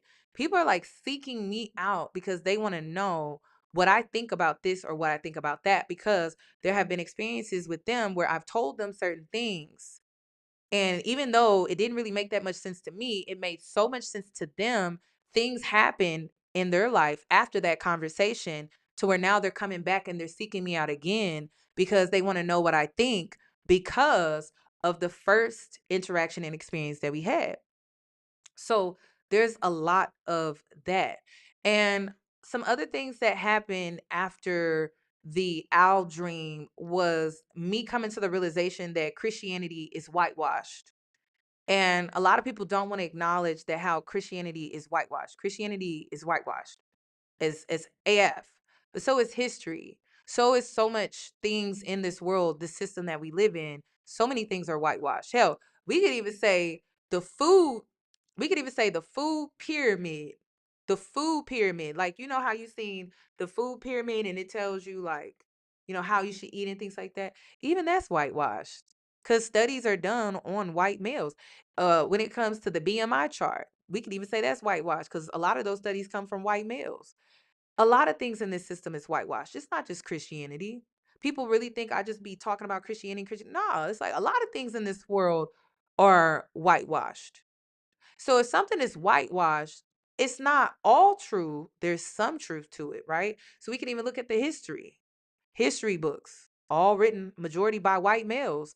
If you go and you look at the scholars that wrote those history books, white males. A lot of things in this system are whitewashed by white males. It's not like I'm making this up. I'm not. I'm not. A lot of the things around us, how we operate in this system, it all comes from white males. White males. It doesn't matter what it is. Majority. Hell, even when doctors say we supposed to get 8 hours of sleep for white males. If you're a woman, you actually supposed to get 14 to 16 hours of sleep. Did you know that? You're supposed to get 14 to 16 hours of sleep. Why? Because your body is constantly going through hormonal changes. But 14 to 16 hours of sleep for women does not serve the system that you live in. So they're going to tell you 8 hours is good enough, when in reality, it's not. You need 14 to 16 hours. Who else needs 14 to 16 hours? Children. But when you create a system that supports white males and white males only, all this other stuff is irrelevant. It's forgotten about. It's hidden. It's like, so here you are looking at yourself differently, thinking you're not amounting to really a white male. Like, you're not good enough. Your worthiness is not good enough because everything that you're measuring your worthiness to is studies and things that have been done by white males. I'm just being honest. Can we really talk about it? Can we talk about it? Can we talk about it? It don't just start and stop with Christianity. Like, it's literally everything in this world. Hell, it's the way they make shoes for our feet. It's the way they make clothes to fit our bodies. It's the way they created the laws. I mean, like, when you look all around, like, everything, the workforce, the reason why 300,000 Black women got fired is because this system, it is in support of white males. It does not start and stop with Christianity. It's beyond that. This is why we keep talking about when you deconstruct, right? You're able to see past the gaslighting. You're able to see past the manipulation, the bullshit. You're able to see past the whitewashing. You're able to see that. You're able to see past all of that. So it's not that and this is another thing that really gets me. It's like, people think when we deconstruct Christianity, we deconstructing the whole system, sis. It ain't just Christianity, it's the entire system. To where I look at my BMI differently. I look how I don't have to. This is another thing that I've been working on probably within the last few years. First, I struggled with accepting peace. Then I struggled with, I don't have to work to rest. Like, my worthiness is not, I have to work to rest. Because the system tells me, according to white males, that I have to work to rest. Ain't that some slavery shit? Like, I gotta work. I gotta put in all of this work for me to be worthy of rest, when women need 14 to 16 hours of sleep. You are deconstructing a whole system. It just includes Christianity, because Christianity was also whitewashed by white males. People do not want to acknowledge that, but it's just the truth. It is what it is. So it don't just start and stop there. It starts and stops with everything in the system. So when it comes to me living between two worlds, we deconstructing over here. We deconstructing everything. I don't care, big, small. It could be the healthcare system, the workforce. It could be religion. It could be, hell, what else? Like, the beauty industry. It could be social media, the content creating space, which is why I did not want to limit myself to just this one thing, because we deconstructing everything over here. Health as well.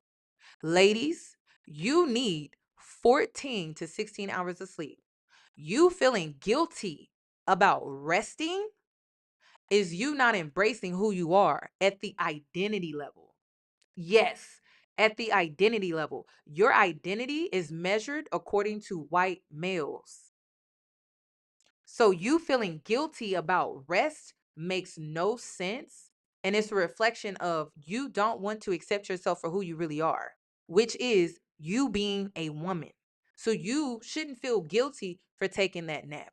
You shouldn't feel guilty for sitting down and resting your feet, even if it's just for 15 minutes. Do you not understand, when it comes to the older generation, do you not understand they struggle with feeling guilty for rest? They literally feel like, oh, I got to get all of this done and then I can rest.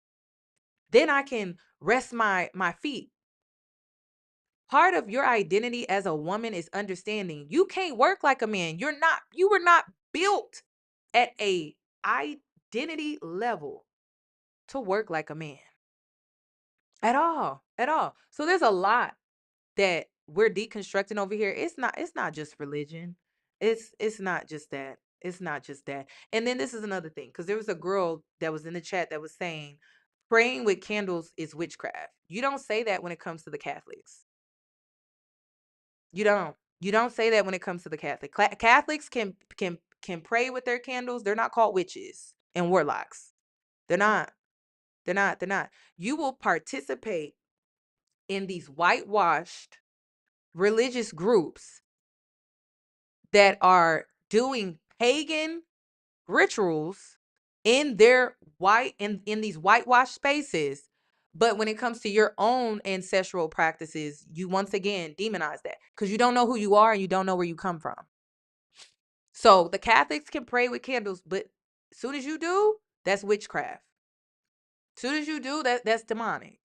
But the Catholics they can pray with their candles. They can.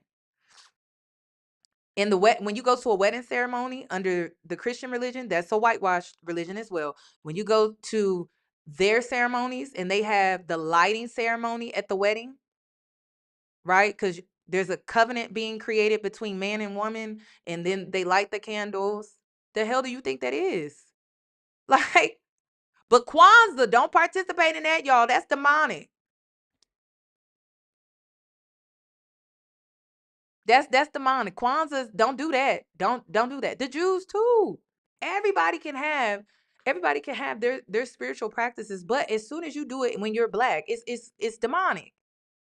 So do you not understand that a wedding is a ritual? You are and how is a wedding a ritual? It's a binding ceremony. That is what that is. Two people binding their souls together under the oath of God. That is what that is. That's why it's such a big deal. That's why when this is what's so crazy. When the vow ceremony, like when they're exchanging vows and things like that, before they get to the vows, right? They have to recite. They have to recite when they're being what is it called? Because there's an I forget what they're called. They are the ones that officialize the ceremony and they make each couple recite the whole like petition, really. That's what I'm gonna just call it, a petition. And then to bind them together, they have to exchange words, okay, to bind them together. That's the vow part. Do y'all not know what y'all are participating in? But then again, when you're born into something and you've been colonized and whitewashed and things are normal, you don't question them. You just go through the motions. But that is what that is. That is when they exchange the vows, but before they exchange the vows, they have to recite whatever the officiator is telling them to recite. That is a ritual. Do you not know what you're participating in? And so that's why, like, there was always this argument before outdoor weddings became a thing, is people didn't agree with outdoor weddings because they felt like, oh no, you need to be in church and you need to do the ritual in church, not outside. But now we've modernized the ritual where you can do it outside. Some people prefer you to do it in the temple. So another ritual that a lot of people overlook all the time, right, is a funeral. Funeral is a ritual as well. Again, you have a pastor that comes, okay, to start off the ritual to speak with you. An officiant. That's what I'm trying to say. He's an officiant when it comes, the pastor is the officiant when it comes to the funeral. So it's like, do you know what you're do you actually know what you're participating in, or are you just going through the motions? Because when people always be like, "Oh my God, you're doing a ritual." I've been participating in rituals since I was a child. My the first ever ritual that I ever participated in, which reminds me, I want to be rebaptized because this time I want to be aware of what I'm doing. Whereas when I got baptized when I was 5, I didn't know what I was really participating in, but it was a ritual. I was required, my pastor who baptized me was required to wear this all white robe. Water is very spiritual. So me being baptized was like me being reborn again in salvation. So like again, like that's a ritual. Do you know what you're participating in? And even before your pastor dips you underwater, he is officiating the ritual when he does that, when he speaks those words over you. That's why I always say words can be spells. It don't matter what you're saying. It depends on it. No, it matters what you're saying when you speak to people. It's important because words can be spells easily. Just like when you're reciting, when the officiant is requiring you to recite everything leading up to the vows, there's a reason for that. That's why you got to be careful. If those words that you're exchanging up there between you and the next person and it binds you, You think it only happens in that space, or you think you have the power to create bindings in other spaces as well? That's what I'm saying. Be careful with what you're saying. This is why I'm really big on speaking things into existence. So when it comes to the ritual that's taking place at that wedding, they are speaking into existence that they are binding themselves together till death do us part. We in this forever. That's why I don't take marriage lightly. I'm not about to bind myself. Y'all think I'm gonna just sit up here and talk about love spells? Do you not understand? People are participating in the marital rituals half-ass, like just like, oh, because it's the thing to do. Do you not understand? You spiritually binding yourself to somebody else. You sure you want to do that? You sure? You sure you want to do that for the rest of your life? And that's what I'm saying. Like when I was younger, when I used to think of these things, I didn't think that deeply about it because I was programmed to just take it on and not really understand, right? Like understand it from a in-depth place. I just took it on because that was just the thing to do. But now it's like, shit, I'm not taking marriage lightly. Like marriage is very serious. I don't think it's just something you should do just to do it. Yeah, gossip is witchcraft. It is. Gossip is witchcraft. A lot of things can be seen as witchcraft depending on how you look at it.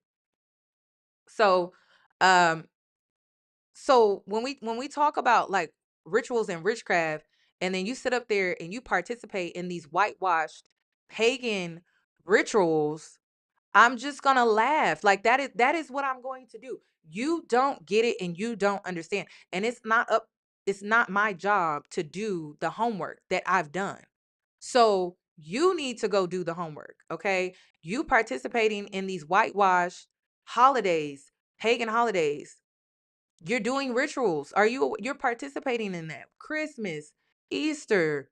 I mean, that's what that is. All of it. The only thing I can do is laugh because it's very clear you're unaware of what you're doing and what you're participating in. I'm not. I'm way more intentional. So, ever since I became way more intentional with what I'm doing when it comes to my spiritual journey, my life has gotten so much better. Like honestly, I haven't had man problems in 5 years.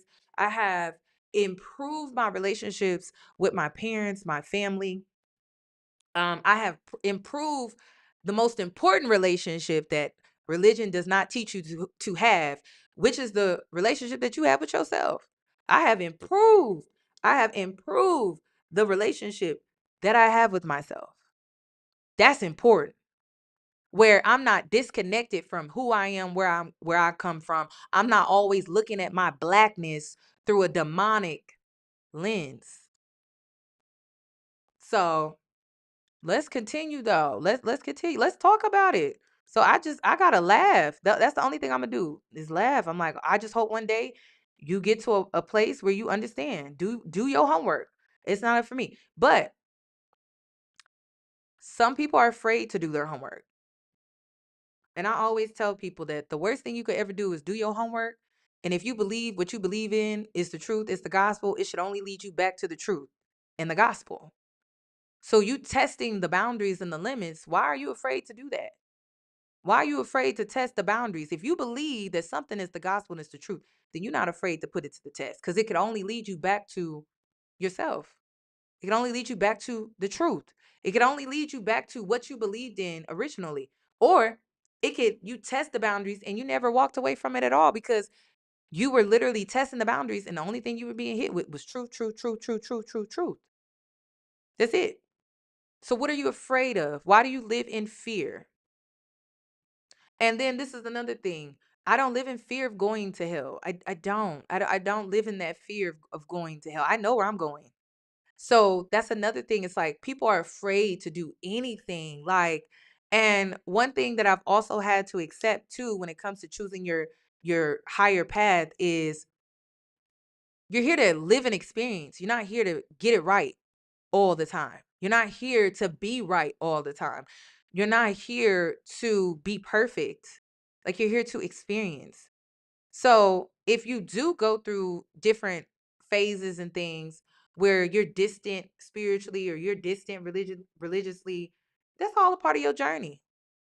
Maybe that distance is what's going to pull you in. And this time when it pulls you in, you're going to stand stronger in your faith. Test it out. I don't get it. Like, what are we scared of? Let me bring this up too because I wanted to talk about this.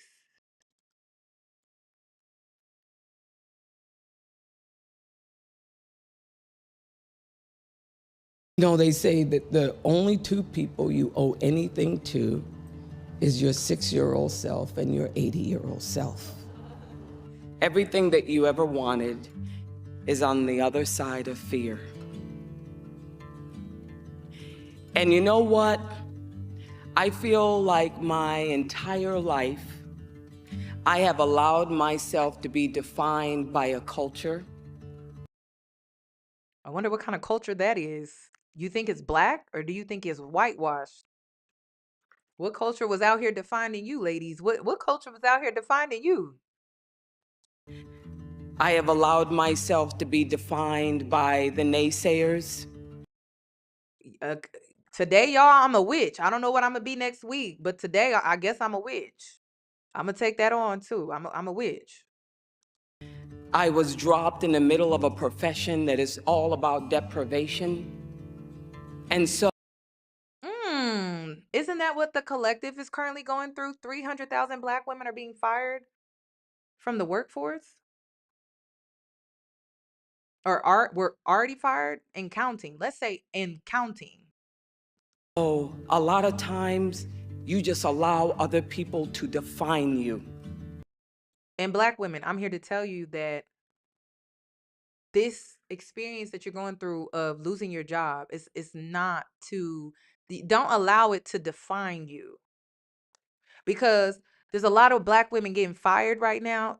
You didn't do anything wrong. You gave your all, you gave your best, you represented us in those spaces that you had the opportunity of stepping into. You did your part. Don't let this define you. Okay? Because a lot of women are like, they see it as failure. It's not failure. It's not failure at all. So don't let that define you, because I'm seeing that a lot too. And at 56 years old, I have come to the realization that I can define myself. And this is why, as a woman, I am so excited about getting older. I'm so excited about aging. I am, because okay, Viola Davis, right? She is in like this very peaceful. She has like this soft power, this very like silent confidence. It's like it's beautiful. So like when I say I'm excited about aging, like do you like see where she is in life? 56 years old, and like she's in this spiritual place within herself where it's like I'm home. I know who I am. I don't always, I may not know exactly where I'm going or where I'm headed, but I know who I am. And I don't allow moments or experiences, good or bad, to define who I am, because I know who I am. At 56, like that's so beautiful. Like it's so beautiful. A lot of times, because we live in between two worlds and we tend to be extreme in it, we only like to focus on the surface level, right? Like she's older. Society says like, oh, she's like washed up, she's left over, she's this and she's that. But it's like this woman is not washed up. She's not leftovers. She has so much to offer us, the world as a whole. She has wisdom, knowledge, information that we could use, which she is choosing to share with us right now. So I love aging, and no one is ever going to make me feel bad about aging, because I understand what comes with it. The wisdom that you gain, the understanding, the confidence, the self love that you have for yourself. Tracy Ellis Ross, she's another one. Aging looks damn good when a woman truly knows who she is. It looks good as hell. I'm inspired, I'm moved, I'm excited, and I honestly want to hear more from older women. Like I want them to talk more. 40-year-olds, 50-year-olds. I do. Now that I'm 30, I want to hear from y'all more. Tap in, like turn on the microphone. Like I love those videos where we come across older women that are like, if I were in my 30s, what would I tell myself? Or If I were still in my 40s, what would I tell myself? Or if I was in my 50s, I want to hear from y'all. I want to hear more from you because I feel like y'all have so much to offer. And society, especially in the social media space, that's very shallow. It never wants to hear from those women, but I feel like those women have a lot to offer. They have a lot to offer. There is nothing you have to do for worth. You don't have to hustle for it. You don't have to barter for it. You have to do nothing but be born. And repeat after me. I'm worth it. Come on. Come on. So I didn't put all the sound bites. I just took this one in the intro and used it because this is so true. Choose that path, y'all. Stay on that path. Thing that you ever wanted is on the other side of fear. So let me brag on my people real quick. Because y'all, girl, in the streets, they calling me a grifter. In the streets, they calling me a con artist. And I'm like, damn, I've never scammed. I could have. Like, there's been so many opportunities where I could have scammed, but damn, I've never scammed nobody. Literally. I literally started offering mentor sessions. How long has it been? Maybe 4 years ago? 5 years ago. I started mentoring. And did you not know that you could talk to me for $25? Does that sound like a scam to y'all? You could talk to me for 20 minutes for $25?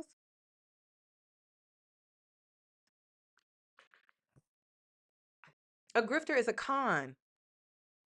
I'm like, damn. And then the only reason why I increased my pricing was because people were trauma dumping on me, and then I had to carry that energetically. And I was like, okay, I as a healer, yeah, you gotta listen. For you to truly be in a balanced energy, you have to charge people. You can't just keep pouring, keep pouring, keep pouring, and then you're left depleted. So I was like, damn, let me increase my pricing. So then if somebody does trauma dump, right, unintentionally, right, they just need somebody to talk to, I could at least have the money to go get some self-care. Like, damn. Let me go take a day where I'm taking care of myself so I can show back up and be there for other people. That's why I increased my pricing. But I had the mindset like, damn, I used to be broke as hell though. I could only really pay for $25. But I was like, damn, but look at what this is doing to me. So I had to increase my pricing. So I'm like, damn, because just in case I need to go take care of myself, I at least will be able to afford to do that. So I ended up increasing my pricing, but still I give discounts to women and girls that are college students. Even if you are 50 years old, if you are in college, you still get a discount. Like, I'm so reasonable. So to hear that I'm a con artist, that's insane. I've never sold y'all no master class on how to get a man. Whenever we talk about level up sessions, it's about your self identity. All this other stuff that you want, it literally comes to you when you work on yourself. So, no, I can't teach you how to get a man. That's not what I teach over here. I teach you discernment when it comes to men. But I ain't never sold y'all no bullshit about oh girl, all you got to do is do this and do that to get a man. Where are the receipts for that? I want to see me saying that shit. That's what I want to see. Where are the receipts of me saying that? I want to see it. I want to see it. Where's the receipts of me saying um submit. Girl, I didn't even want you to submit to a weight loss journey for a man. I said, girl, if you go if you go on some weight loss journey for a man, you going to gain the weight back. Cause men are disappointing. I've been keeping it real with y'all to the point where when people make up shit, I just be like, what the like that shit is crazy. Okay, I just gotta laugh. I do. I find it very interesting when I log into social media and I hear people say things about me, and I'm just like, if you say so, girl, if you say so, I'm like, that don't even got nothing to do with me. Cause I'm just like, what? So I'm flabbergasted. Y'all, I didn't even scam y'all when it came to the waist trainers. I still believe in waist training. I do, but you have to eat a certain way. You have to exercise. Even when I had the incident with Jasmine, Jazzy, love her. I wore the J Sculpt belt religiously. That was not me being fake and trying to sell y'all some shit. And to be honest, I was promoting her brand without being paid. She ended up paying me after the fact because she was like, damn, this girl, she always wearing my belt. Let me go ahead and sponsor her. She ended up sponsoring me after the fact. I didn't have to fake that with y'all. So then it was what was crazy was she ended up sponsoring me and my belt broke. And the belt broke because of the zipper. And I reached out to Jazz and I was like, Jazz, I feel like with the new belts, the zipper is cheap and I'm just having issues with the new belt, right? Me being honest. And she was like, "Oh my God, thank you so much for letting me know." She was so sweet about it. Thank you so much for letting me know. You know, this has been a consistent issue. And I am working with the manufacturer to change the zippers on the belt back to the original because those were better. And so when I promoted the newer belts, I warned people about the zipper. I didn't have to lie about it. I didn't have to lie just because she was paying me. And I believe that is what it truly means to be an influencer. There's still a lane for you when you still carry integrity. You don't have to scam and con people. There is a lane. The whole purpose is, first of all, you're making the community better because you're not just pushing a product or pushing a service for people to just buy because you profit. It's like you're able to promote something that you actually utilize, but then also you're helping make her business better to bring her more customers. It's a community. So there is a lane for content creators with integrity. Like you don't got to sell yourself like that. You don't got to sell yourself out. And one thing about me, yes, people really think selling your soul is sitting down in front of a contract and signing your name. No, it's like at times where your integrity comes into testing, what you going to choose? Are you going to sell out because you got paid? Or are you going to stand by your integrity and just do the right thing? People try to make it seem like it's hard. It's not. There is a lane. Now, what I will say, your growth when it comes to spaces like social media is going to be slow. Like, y'all, I have seen people blow up and I've literally seen them scam, steal, and do all type of stuff. Like literally. Queen Naja's prime example. I'll never forget back in the day, she scammed her audience with an iPhone giveaway. It was just crazy. And so whenever I see that, I'm like, okay, we never doing that shit. Giving a giveaway and then scamming people. That's crazy. Like I'll take notes when I see things like that, but I don't be out here like doing it. Where are the receipts of the scam? So this is what I wanted to do. Okay. Because I said, if you spend $15 with me, this is not a gimmick. I literally said, I will give you your money back. I think when people say, when they hear that, they're like, that sounds like a gimmick. No, that's me being real as hell with you. If you spend $15, I will give you your money back. So let me pull it up.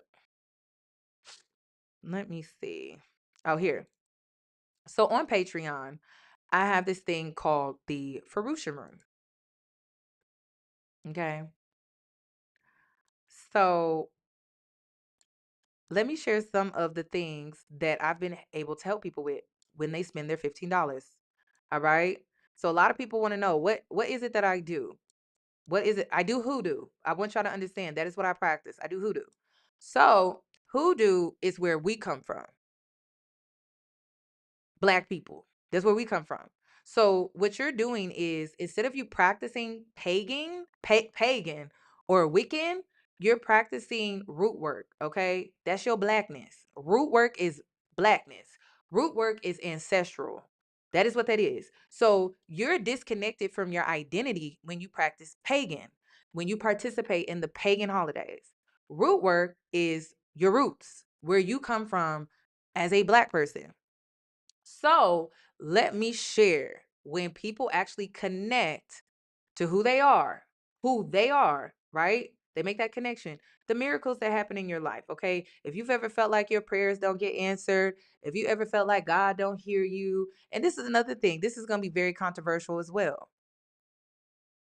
Is Black church really helping the Black community? Why are we not seeing progress?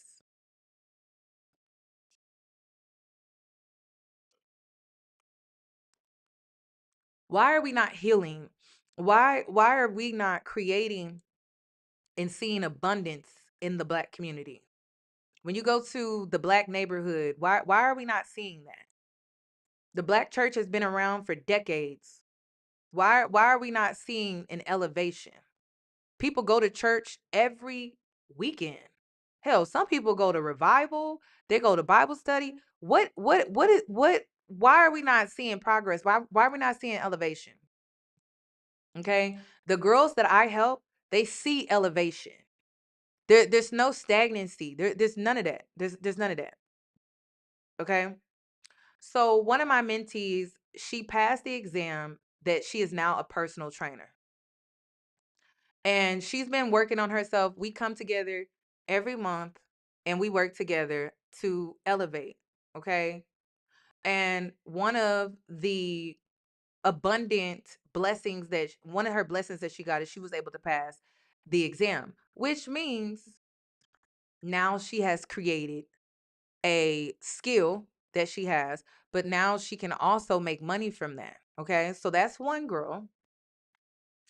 So if you are joining my Patreon, you pay the $15, go to the Farusha room, and you'll see the results of what I do on this platform. So that's one. And then let's see. Oh, this is another one. Okay. With Black women getting fired, a lot of them losing their jobs, 300,000 women.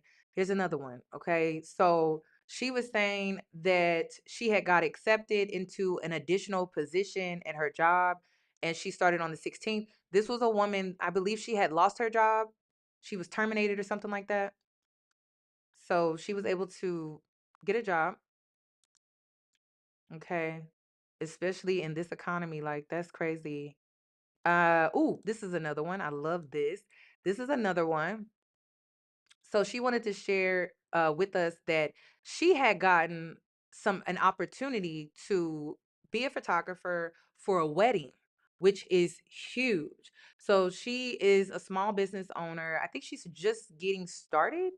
I'm not really sure, but she said I wanted to share with you all some amazing news.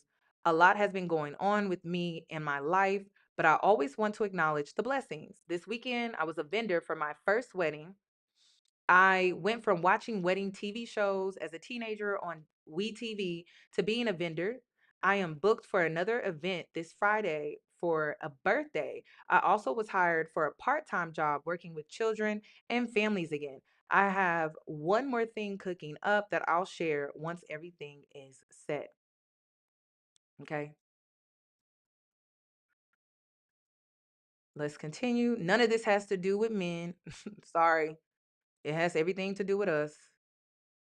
Okay, this is the one I was waiting on. I know who this is, and I've been waiting on her blessings to come through because she's been so consistent. And so when I saw her come across in the fruit room, I was like, yes. So she said she just got a new job, making more money. She's been wanting to leave this job, I guess, that she was currently at because of the microaggression, the unfair treatment. And so she was also saying, I'm heading to the city, baby. So I don't know if she's moving to the city or I don't know what she really meant by that, but I'm so excited for her. She's really been putting in that work. Okay. Now, when it comes to these blessings coming through, it involves shadow work. Shadow work, shadow work, shadow work, shadow work, where you work on yourself. All right. This is how you are, you're praying, you're doing your candle work and everything like that, but you're still putting in the work to match the frequency.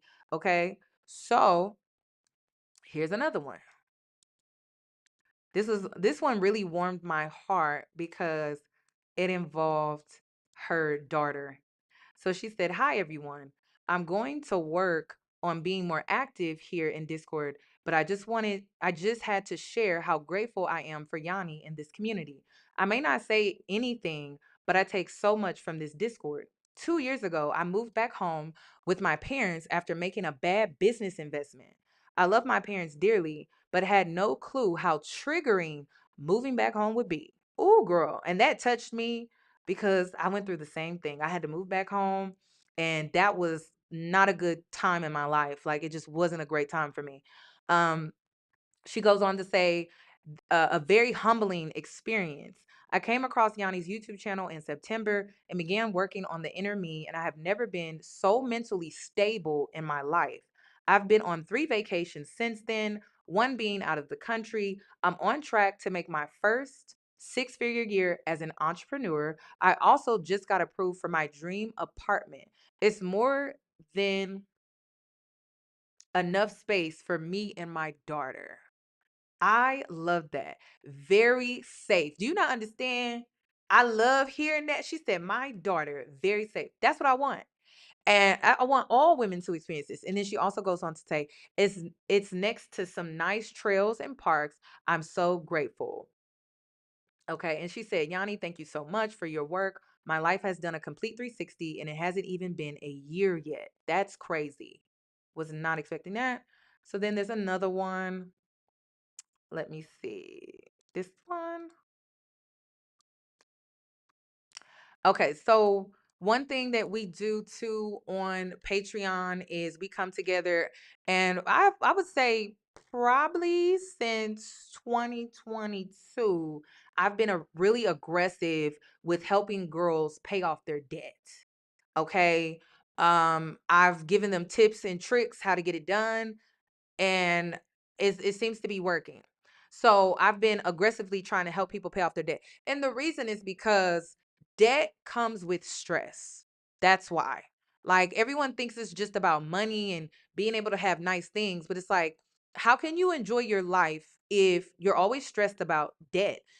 You're always stressed about money. You're always stressed about bills. So I tend to put a lot of focus on helping with money because we do. Yes, we live in between two worlds, but girl, bills are due. Okay? Hold on, let me see if I can show y'all cuz I thought about adding this in here, but I was like, let me not. Let me not. Let me see. Where is it at? This was funny. Just out of curiosity, why are you suddenly acting like a jealous girlfriend? All right. We're just trying to pay bills here, okay? So, Troy, if you got any money. Money? Oh, but what's money to an artist? Listen, we just trying to pay bills here, okay? We got to pay bills. Here, okay? So, Troy. Hold on. Jealous girlfriend. All right. We're just trying to pay bills here, okay? Listen, that's all we trying to do. We just trying to pay bills. That's it. So let me continue. Um, so I guess someone else had posted in the Discord. She was like, so talk about unexpected money. My light bill was $0 last month. I'm thinking it's a glitch and I'll just save double for when they fix it the following month. This morning, I get my bill and it's still zero. Now I'm concerned, like, was my line disconnected or something? I call and come to find out I got a credit for having my account over a set period of time. I'm looking at another month or two with a zero light bill. Now, when I do my workshops with you all, I always tell you that whenever you're manifesting money and things like that, like sometimes the way you get extra money in your pocket is bills are just not due. So you have extra money that month. A lot of times I've seen it like that. I've seen, people find money on the ground and random things like that. But a lot of times it tends to come in with magically things not being due. I will never forget, y'all. I owed like $2,000 or something like that. And somehow I called them and they were like, this account is closed. And I was like, closed? But I got a bill for two. Well, I was like, let me not even say that. I was like, well, I got this bill in the mail and it's saying that it still had a balance on it. That's all I said. And it was like, well, it seems like that balance has been paid off. The account is closed. Now, I'm not about to sit up here and be like, I don't think that's right.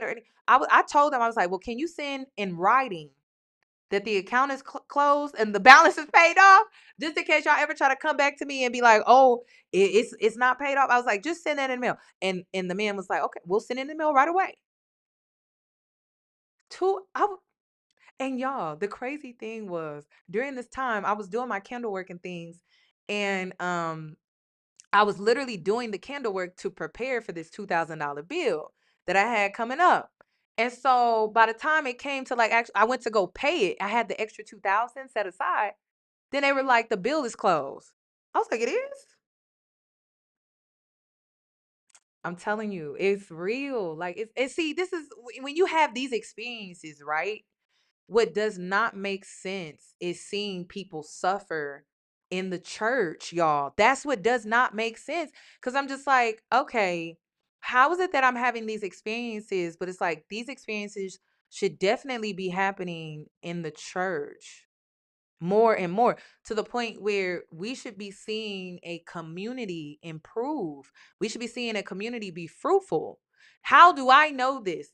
Because I created a community. I have a community on Discord.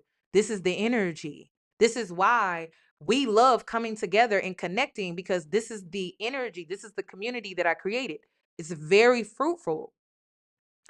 My vision for the community is that we're a resource for each other.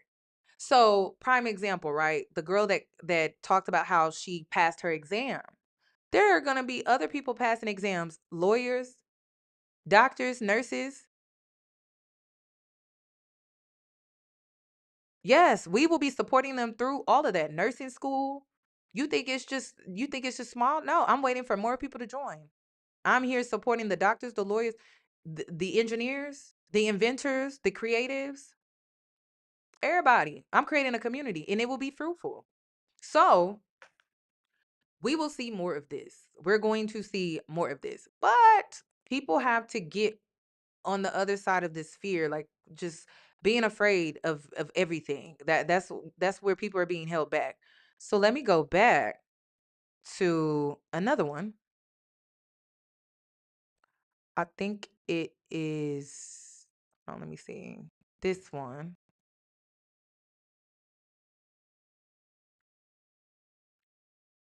Oh wait. Did I do this one? Oh, here it is. Okay, this one is a little lengthy. She said, hey everyone, the last time I was in the Farushin chat was my birthday, which was February the 20th this year. It was amazing. It was an amazing time. It was my first solo travel. And now I don't want to travel with anyone else ever again. That's me. I went on my first solo trip. Yeah. So another thing that I offer too is not for you to be able to solo travel, but to be protected while solo traveling. That is so important. So that is another thing that we like to focus on as well. It's not just so you can get the funds to go, but so that you can be safe doing it. So she goes on to say, since doing my shadow work, going to therapy, self talk, taking accountability, and working on myself, looking in the mirror and doing my candle work, going outside, drinking my water, and minding my business, since then, I have been on TikTok, have accumulated some subscribers, and been more comfortable on posting. I have lost 30 pounds and will continue losing more weight, and have influenced my sister to do the same by using Tony's Fine Fitness, if you know her on TikTok, meal plan. And then also, she said in third, but I don't know what that means.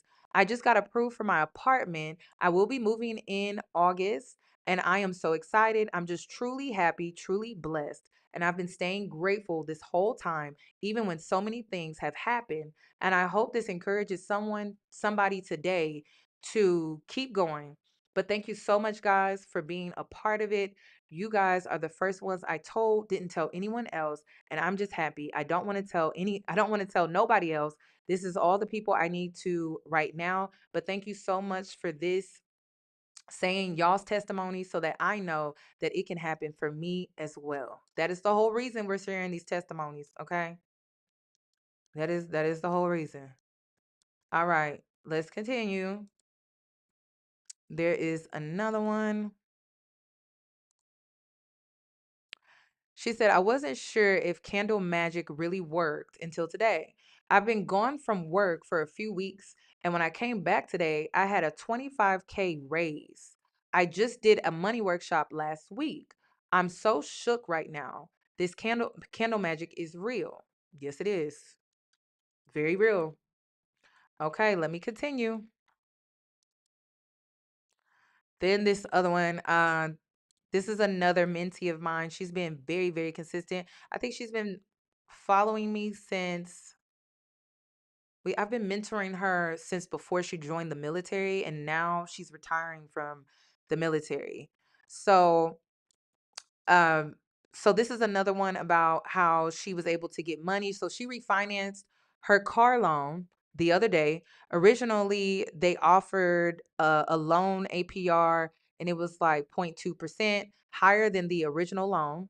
So she was saying how she almost didn't get accepted, or she almost didn't accept the loan, but she really wanted that $200 incentive for refinancing with her credit union. So she ended up accepting it for the incentive, and also because although her APR would be higher, the payments would be lower. Then she goes, well, today I got a message from my credit union that I was automatically approved for 0.25% reduction on my APR. Now my loan APR is lower than it originally was. My payments are even lower. I get the $200 incentive, and my first payment isn't due until September. I am so grateful.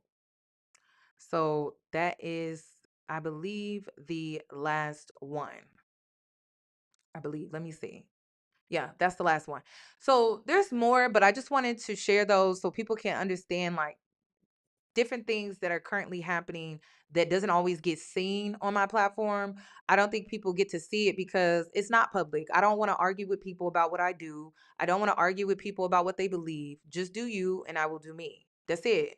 That's it. I'm not explaining. I don't care. Talk to somebody else. And it's not for me to be rude or anything like that. I just hate when people demonize what you do when you're spreading so much positivity. Like that's what's irritating me. That's what it is. It's like you spread so much positivity every day and people demonize it because they don't understand. That is just annoying. So these things are not always seen publicly, but they are happening behind the scenes. And I wanted to share that with you all. So yes, if you are to spend $15, I will give it back to you. That is not a gimmick. It is very real. And the girls that have been working with me for a few months to a year or so, they understand what I mean. It's not a gimmick. I'm not conning. I'm not selling you some bullshit. It's like I will literally give you your $15. I'll literally give you your $15 back. Plus, I need to start putting a little sauce on top of it. I'll give you your $15 plus. All right. Now, do we just do money? No, because we live between two worlds. So a lot of the times we want blessings and we want abundance and things like that, but we're not willing to work on ourselves. Because working on yourself is what a lot of people tend to overlook. They don't want to work on themselves. They don't want to do the shadow work. They don't want to be disciplined. They don't want to be consistent. They don't want to consistently show up for themselves. They just want to like half-ass do things and then expect for miracles to happen. It just doesn't work like that. So keep in mind that the people that you see being abundant, they did work on themselves that has nothing to do with anything in this world, everything that has to do with their inner. Okay, so I don't know. It could be self-esteem issues, self-confidence issues, worthiness issues, um, self-love. It could be staying in toxic work environments, being afraid to but staying because you're afraid that if you leave you don't know what you're going to do, and them overcoming that and leaving and then being blessed with something better. It's like there's a lot of shadow work that goes into it. It's not just all like, yeah, we just bring these candles out and we pray with them and that's it. You have to do the work. Okay, you do. Sometimes you have to fast. Sometimes you have to be in solitude, face yourself, face the darkest parts about yourself that others don't even know about because you hide it well, you mask it well, you suppress it well. There's a lot that goes into it. So let me see what else. I think there was something else that I wanted to talk about between two worlds. Oh, wait. Let me go back.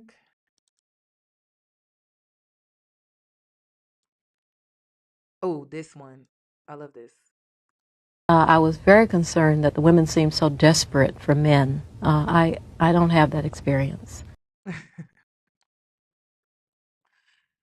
So, one thing that I've learned within the last 5 years is that when you and I'm walking away from this saying, this will probably be the last time I say this.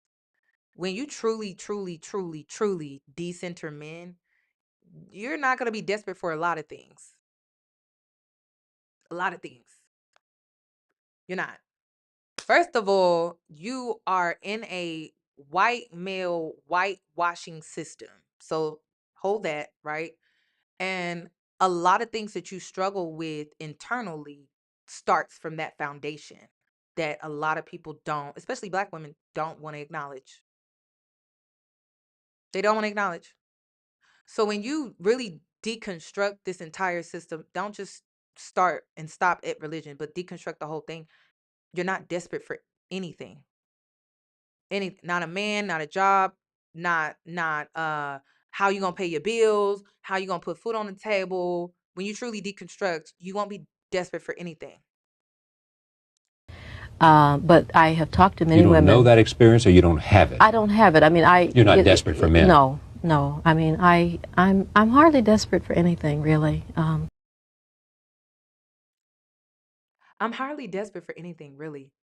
Do you know how much freedom, how much liberation that will bring your life? That's what women's empowerment was supposed to be about. I don't know. It has really lost its purpose, in my opinion, which is why I believe in feminism, but I don't really subscribe to feminists today. Like, honestly, I feel like it's very extreme, and women feel like extreme is what fixes the problem, and it doesn't. It only masks the issue. And so to be at a place within yourself where you're not desperate for anything, that brings on a level of freedom and liberation over your life, a level of peace. So you're not rushing to do anything, you're not rushing to be anything. There's nowhere that you need to be. You just exist because you're not desperate at all. Nothing makes you feel desperate. I feel, that whatever is mine is looking for me. So when you take on the perspective of whatever is mine is looking for me, you don't have to try hard. You don't have to try to do anything. You don't have to look a certain way, dress a certain way, be something, be this, be that, show up like this or that. Because you really believe that what is meant for you is looking for you. This is why I put this in the intro. It's an affirmation. I feel, that whatever is mine is looking for me. You know what I mean? Now, how'd you find all this peace? Well, some of it. Just leave me out of this. Thank you very much. I'm just so grateful. And yes, I'm going to say, I'm so grateful to be able to laugh with her and understand from a place of experience. Like, I'm so grateful that my journey in life has led me to this place where I can be joyous, because her laugh is really coming from a place of, yeah, like, yeah, like, and it's a lightness to it. There's a freedom to it. There's being spontaneous. I don't know, there's an optimism to it. There's well, some of it has to do with, well, I don't know where it's gonna lead me, but I just know I don't have to be desperate. And women's empowerment today is just nothing but desperation. Desperate to be heard, desperate to be seen, desperate to be number one, desperate to be the Messiah, the one and only true one, desperate to have the most followers, desperate to have the most women following this one person over this other person. It just became a desperate playground. Like, honestly, it's just nothing but desperation. So when you live in this place where you don't have to be desperate, you're not desperate for men, you're not desperate for anything. There's a joyness. There's this joy that comes from you. So I'm just grateful to be able to laugh, to understand from a place of experience.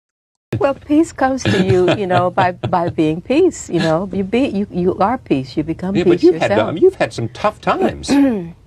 Yes, you have. I mean, I know a little bit about your personal life. Well, I know, but And a little bit about your personal life in this book. yeah, a lot of it. Yeah, exactly. But apparently, you see, when we do Alice Walker, ladies, Alice Walker.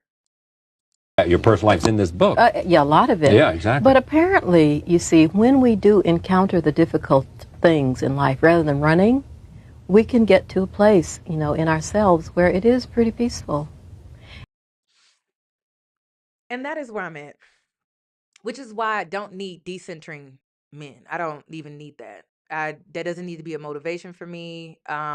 Maybe it did in the beginning, but now it's like, I don't really need it. I'm not really desperate for anything. And it's because I don't even need that. I don't need anything. And this is another thing. Like, I think the reason I get labeled a grifter is because I'm not afraid to leave shit behind. Like, people be holding on to shit for 10 years, 20 years. And it's like, I'm not one of them people. That's why I have a very light energy, because I don't like it could have served me in this phase in my life. And now I'm moving the hell on. Like, I'm not dragging things with me just because that's what it was and that's how it served me in this time in my life or this phase of my life. Like, I know how to move the hell on. It's like people want you to stay. They just want you to stay. And it's like, that's boring as hell. I done moved past it. I don't need decentering men. I just don't need it. I don't. I ain't even had man problems in like 5 years. I don't need that shit. It's for who you want it to be. It's for who needs it. I don't need it. I don't need it. Part of me not needing it is me knowing who I am. I don't need that. You won't ever have to worry about me centering a man in my life. Ever. So I don't need it anymore. So when I don't need something no more, I release it. I let it go and I move on. And then you don't feel desperation. You just feel that, the world is pretty much the way it is, and, you have your life in it. Oh, this is my favorite part. The world is pretty much the way it is. This is another thing too about me being at peace. The world that we live in is structured by a system. So you're seeing things turn back, right? And it's because we were making progress as a collective. And then the system was like, oh, we got to pull you back in. We got to pull you back in. You getting a little too out of hand here. Like you're making so much progress that now the system can be overthrown. So what are they going to do? Pull you back in. So it seems like things are being like reversed or turned back around. And it's because that's what benefits the system. So accepting the system for what it is and learning how to maneuver in it is a level of freedom that takes over your life as well. Cause I don't know, I'm not super reactive all the time. Like prime example, when non-black women voted the way that they did, it wasn't shocking for me. It's historical. It's what's always been. It's what's always happened. There was a part of me that just a micro size part of me that was like, maybe, but there was a bigger part of me that knew better. So I have learned as a black woman to just accept the world for what it is and learn how to maneuver in it. Because if you're on this activist warrior all the time, it stresses you out. You're always being lynched for something, right? And it's always costing you your peace, your sanity. It's always costing you something within yourself. It like puts you at war energetically, spiritually. And so I have learned to just accept it for what it is. Not accept it for what it is, like I accept and agree. No, I accept and disagree, but I accept it for what it is. And you'll understand, like, sometimes, and I always tell people this all the time, like, Cardi B is a prime example. I didn't agree with what she said at all. I would never talk to y'all like that. And this is another thing, since we talking about it, what is up? Like, it just seems like the new trend is to talk crazy to your fans or your audience. I speak life into y'all. Like, I would never talk down to you or talk crazy to you. You don't even got to be spending money. I would never talk to you like that.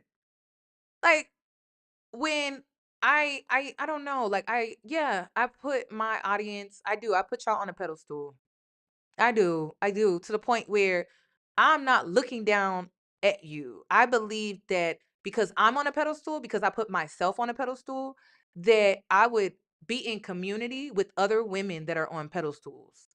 Not I'm on the pedestal and I'm looking down at y'all. Like, hell no. Like, I'm in community with women that are sitting on pedestals. I'm on my throne. She on her throne. I'm looking over there. She looking at me. We nodding at it. How you doing, girl? It, like, that's my type of thought process when it comes to my audience. Like, I don't look down at y'all. And it just seems like community now online is, I'm a content creator, I'm an influencer, I'm a celebrity, and I look down at you. Y'all don't think that shit is weird? Like, yeah, we see each other. Y'all don't think that's weird? I think that is weird as hell. And so when Cardi B said what she said, it's and then she didn't just say you fat fucks. She said you fat fucks. Oh, well, if if y'all could talk about my BBL, which we all know Cardi hates when people talks about her BBL. Well, if y'all talk about my BBL, then I could talk about y'all. You fat fucks. And then say, well, this is a body shaming space. So you don't think highly of yourself and you don't think highly of your community. What are we doing? Like, you know what I mean? Like, where is the uplifting? Isn't that what community is all about? Like, unity and community is, it's about uplifting each other and supporting each other. I don't get it. But you know who gets the most support?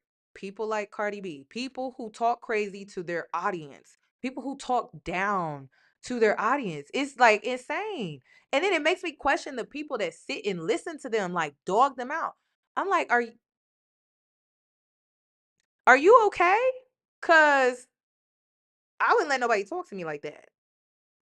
Cause I would automatically look at you like, you're not talking to me. You must be talking to somebody else. You couldn't be talking to me. So when I spoke about emotional intelligence, when I be seeing people go viral for saying crazy things, I don't, and it wasn't directed towards me. It wasn't a direct, right, insult or whatever. Girl, I'm looking at like she ain't talking to me. She not talking to me. Even when people be talking about me through their YouTube videos, I'm like, she ain't talking about me. She not talking to me. I'm one of them people. If it's not direct, I'm not taking it offensively. I don't care. Like, you must be talking to somebody else. Cause you can't be talking to me. If you was talking to me, you would be talking to me.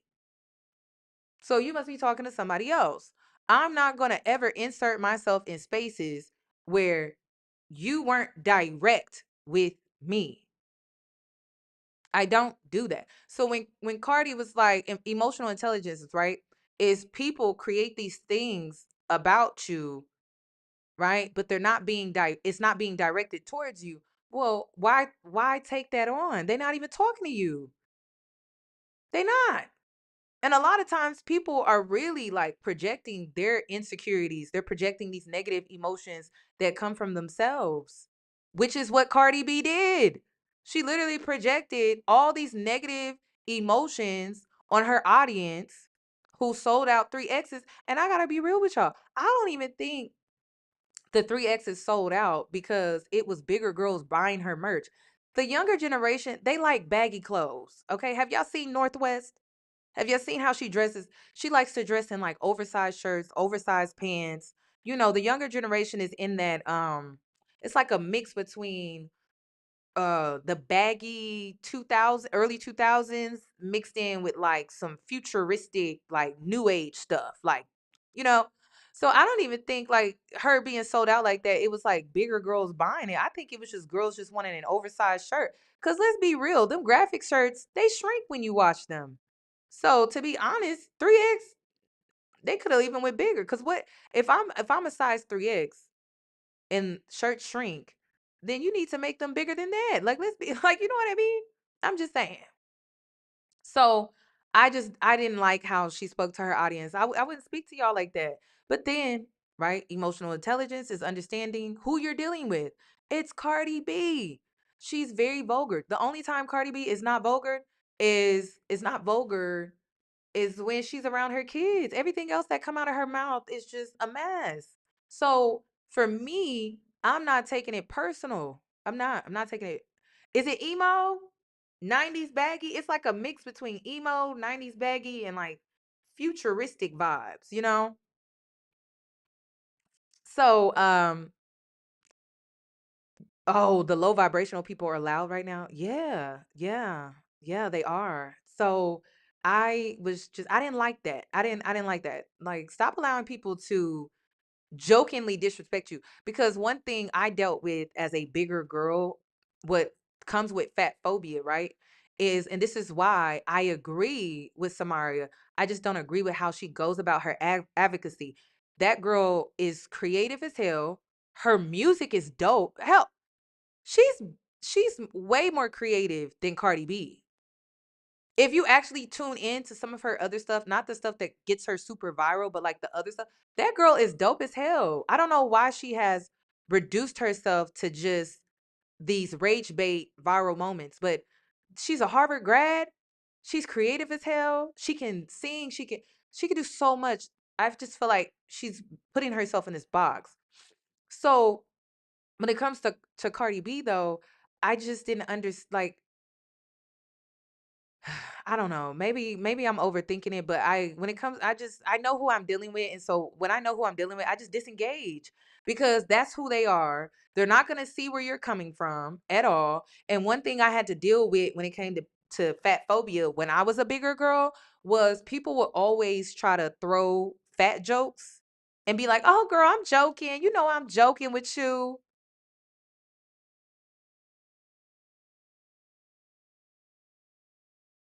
Okay, like, so you you want me to throw insults back, because that didn't seem like that was a joke. Why do what this is what I don't this is what I don't get.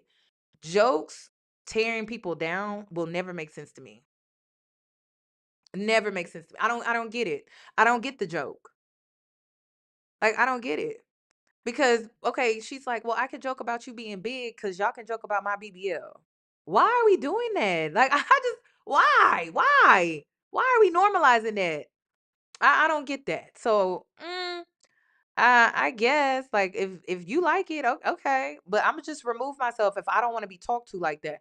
Because a lot of times, especially them girlfriends that you have, them friends that ain't really your friends, that your mama said ain't your friends, but you still like, oh, that's my friend. Them the ones that be throwing them slick shots, be talking about, oh, it's just a joke, girl. Why you taking it so seriously? And the whole time they don't even like your ass. So that's what it came across to me as, and to the girls that were offended and upset. I understood exactly where they were coming from.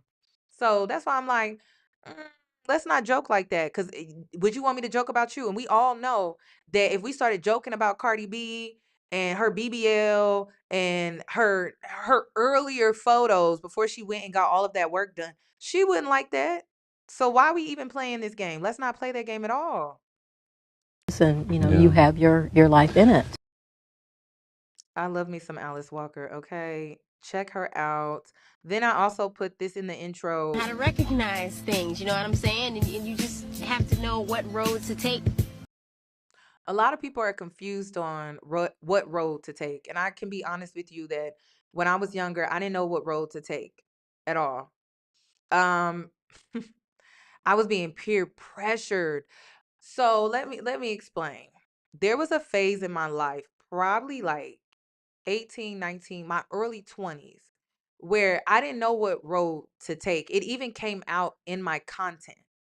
I did not know what road to take. I didn't know what road I should take.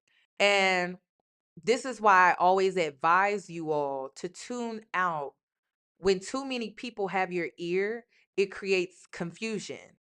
And during that time, like starting at 18, probably all the way up until I say 25, I was very confused. I didn't know what road to really, really, truly take. And I was being peer pressured. I was being influenced. There was a lot of things that was being thrown at me. And so I did the Instagram baddie thing for a while. I did the well, wait. Let me go back. I did the good girl Christian golden child for a while. And then when I dropped out of college, I saw a side of my parents that I didn't like because it felt like their love was conditional at that time in my life. It was all based off of me being a performer when it came to me living my life. And it was when I was like, oh, their love can be conditional because everything was great. Like I was the golden child, I was the good girl, I was the Christian. I didn't get pregnant, I didn't really get in trouble like that. But the one bad thing I did was drop out of college and I did not explain my reasons. I just dropped out and I saw a side of my parents I did not like during that time. So I walked away from the golden child. I was the golden child. I was the one that was my parents didn't have to worry about. And then I made that choice and now I just now we have to worry about her. And I just saw a side of my parents I didn't like. So I walked away from the whole good girl, Christian, like all of that stuff. Like I walked away from that completely to the point where I was self-destructive. I was doing things spitefully. I was doing things in rebellion. I was doing things acting out. I was doing things just to get a reaction out of people. I was very reactive myself. I was destroying myself when I was in that phase. My wake up call wasn't me really running back to church. My wake up call was facing God. Like literally facing God. Like it wasn't running back to church because church was always performative for me because I didn't really have a real relationship with God. It wasn't until this moment of self-destruction where I actually had a relationship. And so I didn't run back to church, but I faced God. And you know, when you face God, it's like, you know, you're destroying your life. You're destroying yourself from the inside out. This is what you want for yourself. So I had to mature and come to the realization that, yeah, people have hurt me. My parents, it came across like they were showing me conditional love, but I had to wake up and realize that at the end of the day, these are things that I'm feeling, right? But I'm destroying myself, my life, my future. Why are we doing that? Do we not matter? Because we can be mad at our parents. We can be mad at the people who hurt us. We could be mad at the people that betrayed us. We could be mad at all these people, but what about you? Do you matter? So that was my wake up call. Like I had to wake up and be like, "Oh shit, I'm fucking up my life." So I had to face myself, and this is the thing, when you face God, you're facing yourself. All right? Like I keep trying to tell you, listen, if you get the ones that get it. Because God works through you. That's why you go through certain things anyway. So God sat back, watched me go through all of these self-destructive experiences, but the whole time God was working through me, Spirit was working through me. It led me back to myself, to where I was sitting alone with myself, facing God, facing spirit, facing my truth, unfiltered. So that was the first time I ever had to like hold myself accountable, not my parents, hell, not the police. Because at 18 and 19 years old, I had went to jail twice. I went to jail twice. You will not be able to find my mugshot. You will not be able to pull that up on your Google search. And it is because I had a good lawyer. That's all I'm gonna say. A family lawyer, but I had a good lawyer. So none of that stuff will be able to be popped up. It's not even on my record or anything like that. But even my lawyer couldn't even really wake me up. Like it really was me coming to the realization that I was self-destructing and I was creating all of this chaos in my life because of spite. Like honestly, Aries woman, we can be very spiteful. When we are in our shadow side, oh, listen, we want blood. We want revenge. All right? We want revenge. So I was in this full-blown, spiteful, revengeful spirit. That's demonic as hell. Spiteful, revengeful spirit. And I wanted my lick back. That's what I wanted. I wanted to see people in pain. I wanted to see people mad because I was. And it wasn't healthy. So choosing the path, right? You got to know what path to take. That was me waking up realizing, shit, I got to know what path I'm going to take because this ain't working. The path I'm on, I'm destroying myself. I'm destroying every good thing in my path. I'm destroying myself. I'm destroying things. And this is hurting me. So I had to choose a path where it was not self-destructive. And that's the path that I chose. Okay. And this is when I actually formed a relationship with God. I did not have a relationship with God before that. I knew who God was. Okay, but I didn't really have that relationship. So this self-destructive phase that I was in, I was able to have that relationship. But it was never gonna be before then. Okay, ever. I had to face myself. So that took some time. But I ended up choosing this path also. So the good girl left that behind. Um, what other phase? The Instagram baddie left that behind. The toxic femininity bullshit where they're teaching you to be a certain way to get a certain outcome, which is really like manipulation. Manipulation can be witchcraft, manipulation can be warlock energy. It's very dark as well. So I had to walk away from that because it's like, damn, the things that are for me, I shouldn't have to manipulate people to get them. I just shouldn't. I shouldn't. Maybe the things that I feel like I need to manipulate people to get, maybe they not for me. And I need to be okay with that. So I surrendered to that I shouldn't have to manipulate, play games, be a trickster to get the things that I want. It shouldn't, I'm not desperate like that. I shouldn't have to change all of these things about myself to get a certain outcome. So I left that behind. And then the next stage after this was this. I'm decentering men, but I'm still centering men because I'm angry. I'm mad at them. And I have learned to just find peace when it comes to the male species. Honestly, they are who they are. You deal with them if you want to. And if you don't want to deal with them, then you don't have to. The most powerful thing, and this is why I don't need decentering men anymore, is because once it clicked for me that I can leave when I want to, I don't have nothing to complain about. Like I don't have nothing to talk about. I don't have man problems cuz I can leave. It's really that simple. Like I could get up and leave and walk out. So, I'm not trapped anywhere. I'm not stuck anywhere. I don't have to deal with any and everything just because I'm a woman and this is what is expected of me. That is not what is expected of me cuz I don't center men. So, I don't need decentering men because we done moved past that. Now that I know that I could get up and leave, that I don't have to stay and I don't have to take on this experience that a man wants to give, girl, I don't need that no more. So me going through these different phases up until this point, right, that has led me to my true authentic self. I'm very grateful for those phases. They serve many different purposes within my journey that has led me to this point of truly being awakened and knowing who I am. So I am grateful for all of that. All of the experiences that came with it, good, bad, and different, I am grateful. I'm not mad at men. I'm not mad at my parents. I'm not mad at the people that betrayed me. I just hope that these people forgive themselves at this point. I done forgive. I've forgiven, but I just don't forget. Like if you did some weird shit to me, stay the hell away from me. You need to forgive yourself. I've forgiven by moving on and letting it go, which is why I'm in this space of moving on and letting it go. Like I don't care. But listen, if you did some weird shit, listen, you killed it. You killed whatever we had.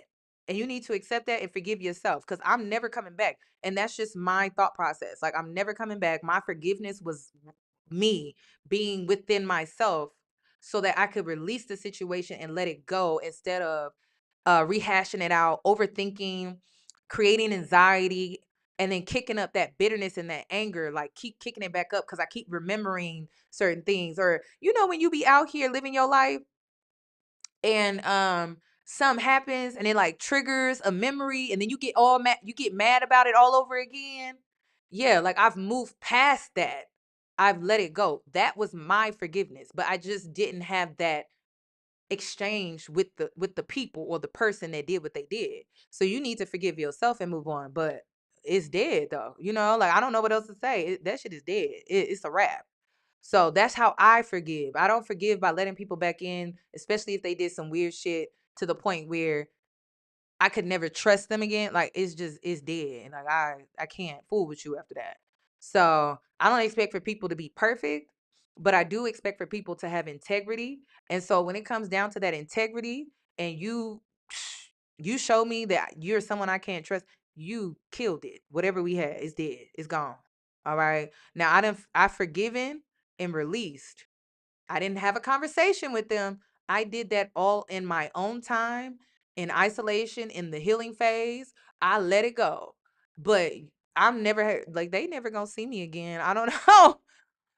I don't know what else to say. But I don't feel no type of negative emotions. I don't feel anything at all. I'm just detached and away and like that's in the past.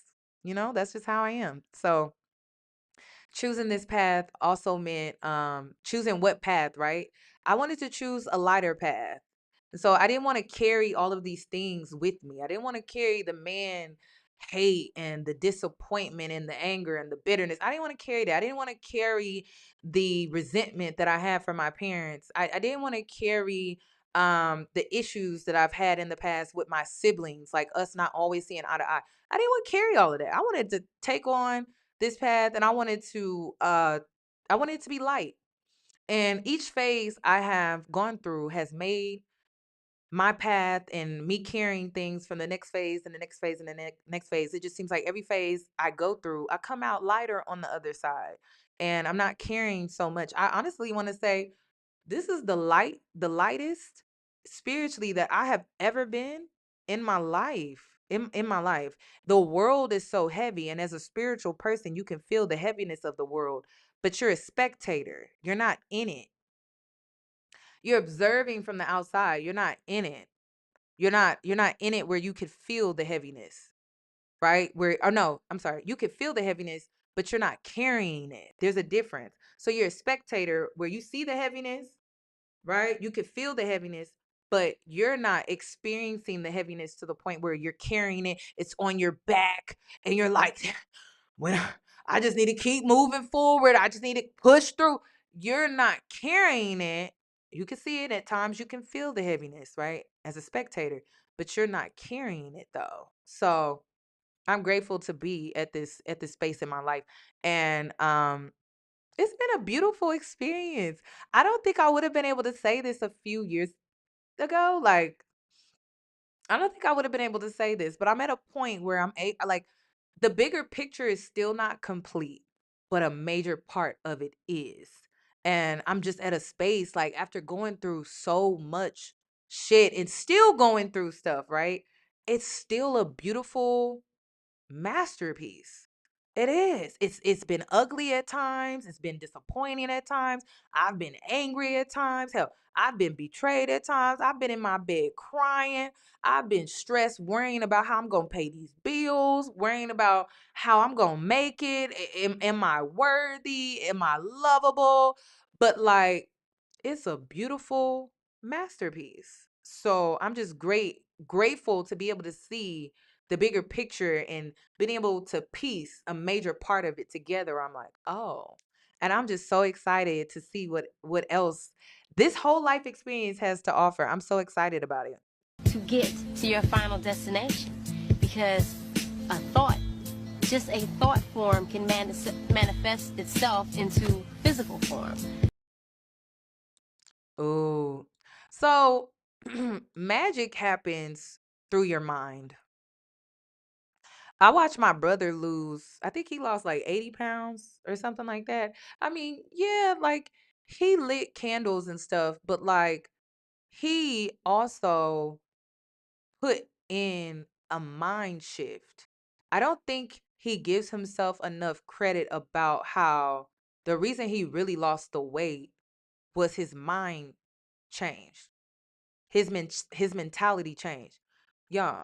If you've been following me for a while, my older brother who used to always pop in my Instagram lives all the time, he's always been a bigger guy, a heavier guy. And food was he just enjoyed. He loved sweets. Sweets was his thing. He's a big guy, teddy bear, but and people are, intimidated by him because of his size. He's 6'4", so he's big in stature and everything, but food and sweets like honey buns and like just sugar, really, he's always struggled with that. And so this man lost 80 pounds. I never in my life would have thought this man would fast for 3 days, 5 days, and only drink water. Like that's a mental, like you tapping into something mentally that you weren't tapping into before for you to be able to do that. Like my mind is blown. Like I'm just like, and he just woke up one day and did it. Somebody that's been struggling with sweets their whole life. Like literally. Do you not understand? I used to have to fight for my food when I was younger. Seriously, when you the only girl and you growing up in an all boys home, you gotta fight for your food. You gotta fight your brothers, your cousins, your uncles, you got your daddy, hell, you gotta fight everybody just to get a piece of something. So for him to fast for 3 to 5 days, a water fast, I was shook. But the transformation mentally was what I was shook about. Not that he lost the 80 pounds, it was the mental shift in him where I was like, wow, anything is possible. For real, like it was inspirational for me because I've seen him, y'all. Like I got stories for days. All right. I do. When he used to play football, football players, they could eat you out of a house. All right. And sometimes his friends would come over and they would just eat up everything. So for him to fast for 3 days, 3 to 5 days, I was like, wow, never would have thought I would see that day. So sometimes when it comes to this path, it's just you choosing up here that's what you want to do. And he just decided one day up here that he was going to fast for 3 to 5 days. He decided one day up here that he was going to take his health serious. He decided one day just up here with this incredible thing that happens up here. He just chose to change. I've never seen him this disciplined with food at all. At all, at all, at all. Like he is a different person. And it's been an incredible experience to be able to see it so close up and to be able to see it happen what it feels like or looks like overnight. But it wasn't. I'm pretty sure he struggled all the way up until that point where he decided to, all right, let's do it. And he did it. And ever since he fasted for these 3 to 5 days, lost the 80 pounds, right? And now he fasts all the time. Like it's no big deal now. He's doing it like he's a pro or whatever. But because his mental ability showed him what he could do and showed him what he was truly capable of, he's been locked in differently when it comes to like life. Like now he's thinking like, anything is possible. I can do anything. There's a self-empowerment that came with him and that mental shift that he went through, that mental transformation. And so now he's looking at the world truly from a different lens. And a lot of people do. But it all started with a thought and then a choice. And he did it just like that. And no, it's not as simple as that. It's not because you struggle with falling off. You struggle with you struggle with going back into old habits, old patterns. You still struggle with that. But it's like now that he has seen what he's capable of and what he can do, he is now testing the waters, the boundaries further when it comes to his health. Like, all right, I did this. What else can I do? What else am I capable of? So it's like a different he's being There's a different ambition. There's a different drive about him that I've been witnessing whenever we have conversations. You know, so it's all about believing in yourself, believing in what you do, being able to see it, knowing how to get there, living. And so now, like, because he was able to lock in, right? Now he's like, he believes in himself way more. Like, he's thinking so far outside of the box. So it's crazy. And yes, like a health journey. That's why they always tell you work on your vessel. Because when you work on your vessel, when you work on yourself, the way your material life changes is insane. People be chasing everything outside of themselves. And I'm like, oh my God, if you would just work on everything within yourself, those material things that you want to materialize in your life will happen. And so all the things that he wanted, everything that he wanted to come together and things like that, they came together when he chose to work on himself. So he didn't have to manipulate nobody. He didn't have to steal from nobody. He didn't have to scam nobody. He didn't have to do none of that. He just works on himself. And now things are materializing in his life and he knows what he's capable of and he believes in himself. And then this is another thing. One thing I know about people, because I've seen this happen now with so many different people, with me mentoring people in my family. I've noticed that when it comes to these people going through these changes, it's real change. It's not performance. Like, it's real because they have a drive in them.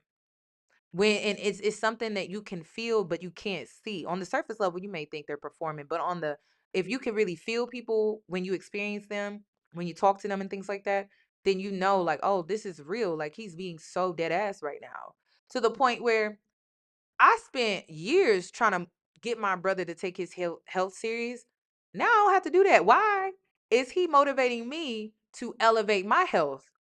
Like, can I do a water fast for 3 to 5 days? I don't know. I've done a juice cleanse for 45 days. Can I do a water fast though? I can.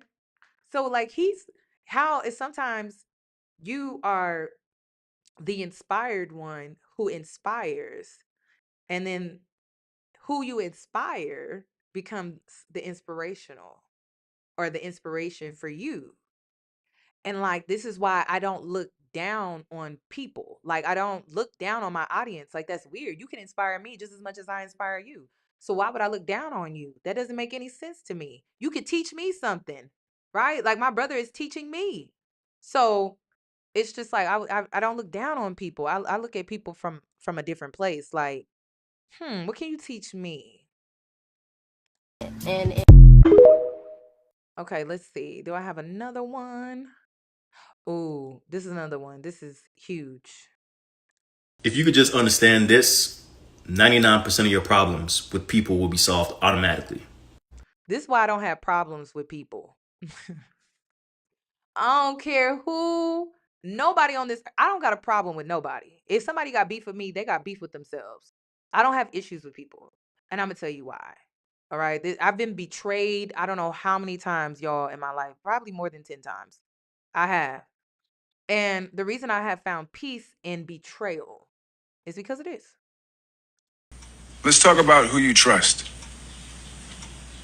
I trust people to be themselves. I trust people to be themselves. Yep. Based on their incentives and what they've rationalized. Based on their incentives and what they've rationalized. This is why I don't got beef with nobody. This is emotional intelligence. It's not always wanting people to see where you're coming from. Sometimes it's you seeing who they are and what they're about. And so I just accept people for who they are. And then I choose to deal with them in the way that I choose to deal with them, instead of projecting what I want people to be on them. Like, I don't do that. So I accept people for who they are.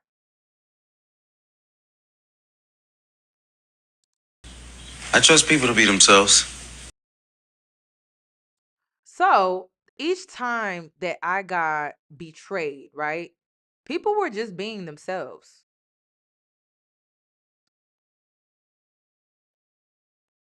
That's it. They were being themselves. And then before I got betrayed, this is where the accountability comes in. Before I got betrayed, they had shown me signs that they were capable of doing it. I just never thought that they would do it to me, or that energy would be directed towards me. I always thought that it was because they were going through conflict, right, with somebody else. But I don't have conflict with them, so they wouldn't do nothing to me. Wrong.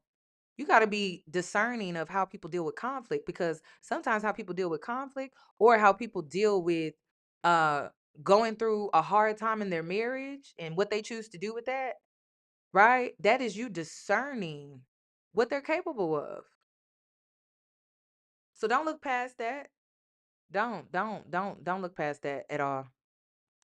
Based on their incentives and what they've rationalized. So, no one.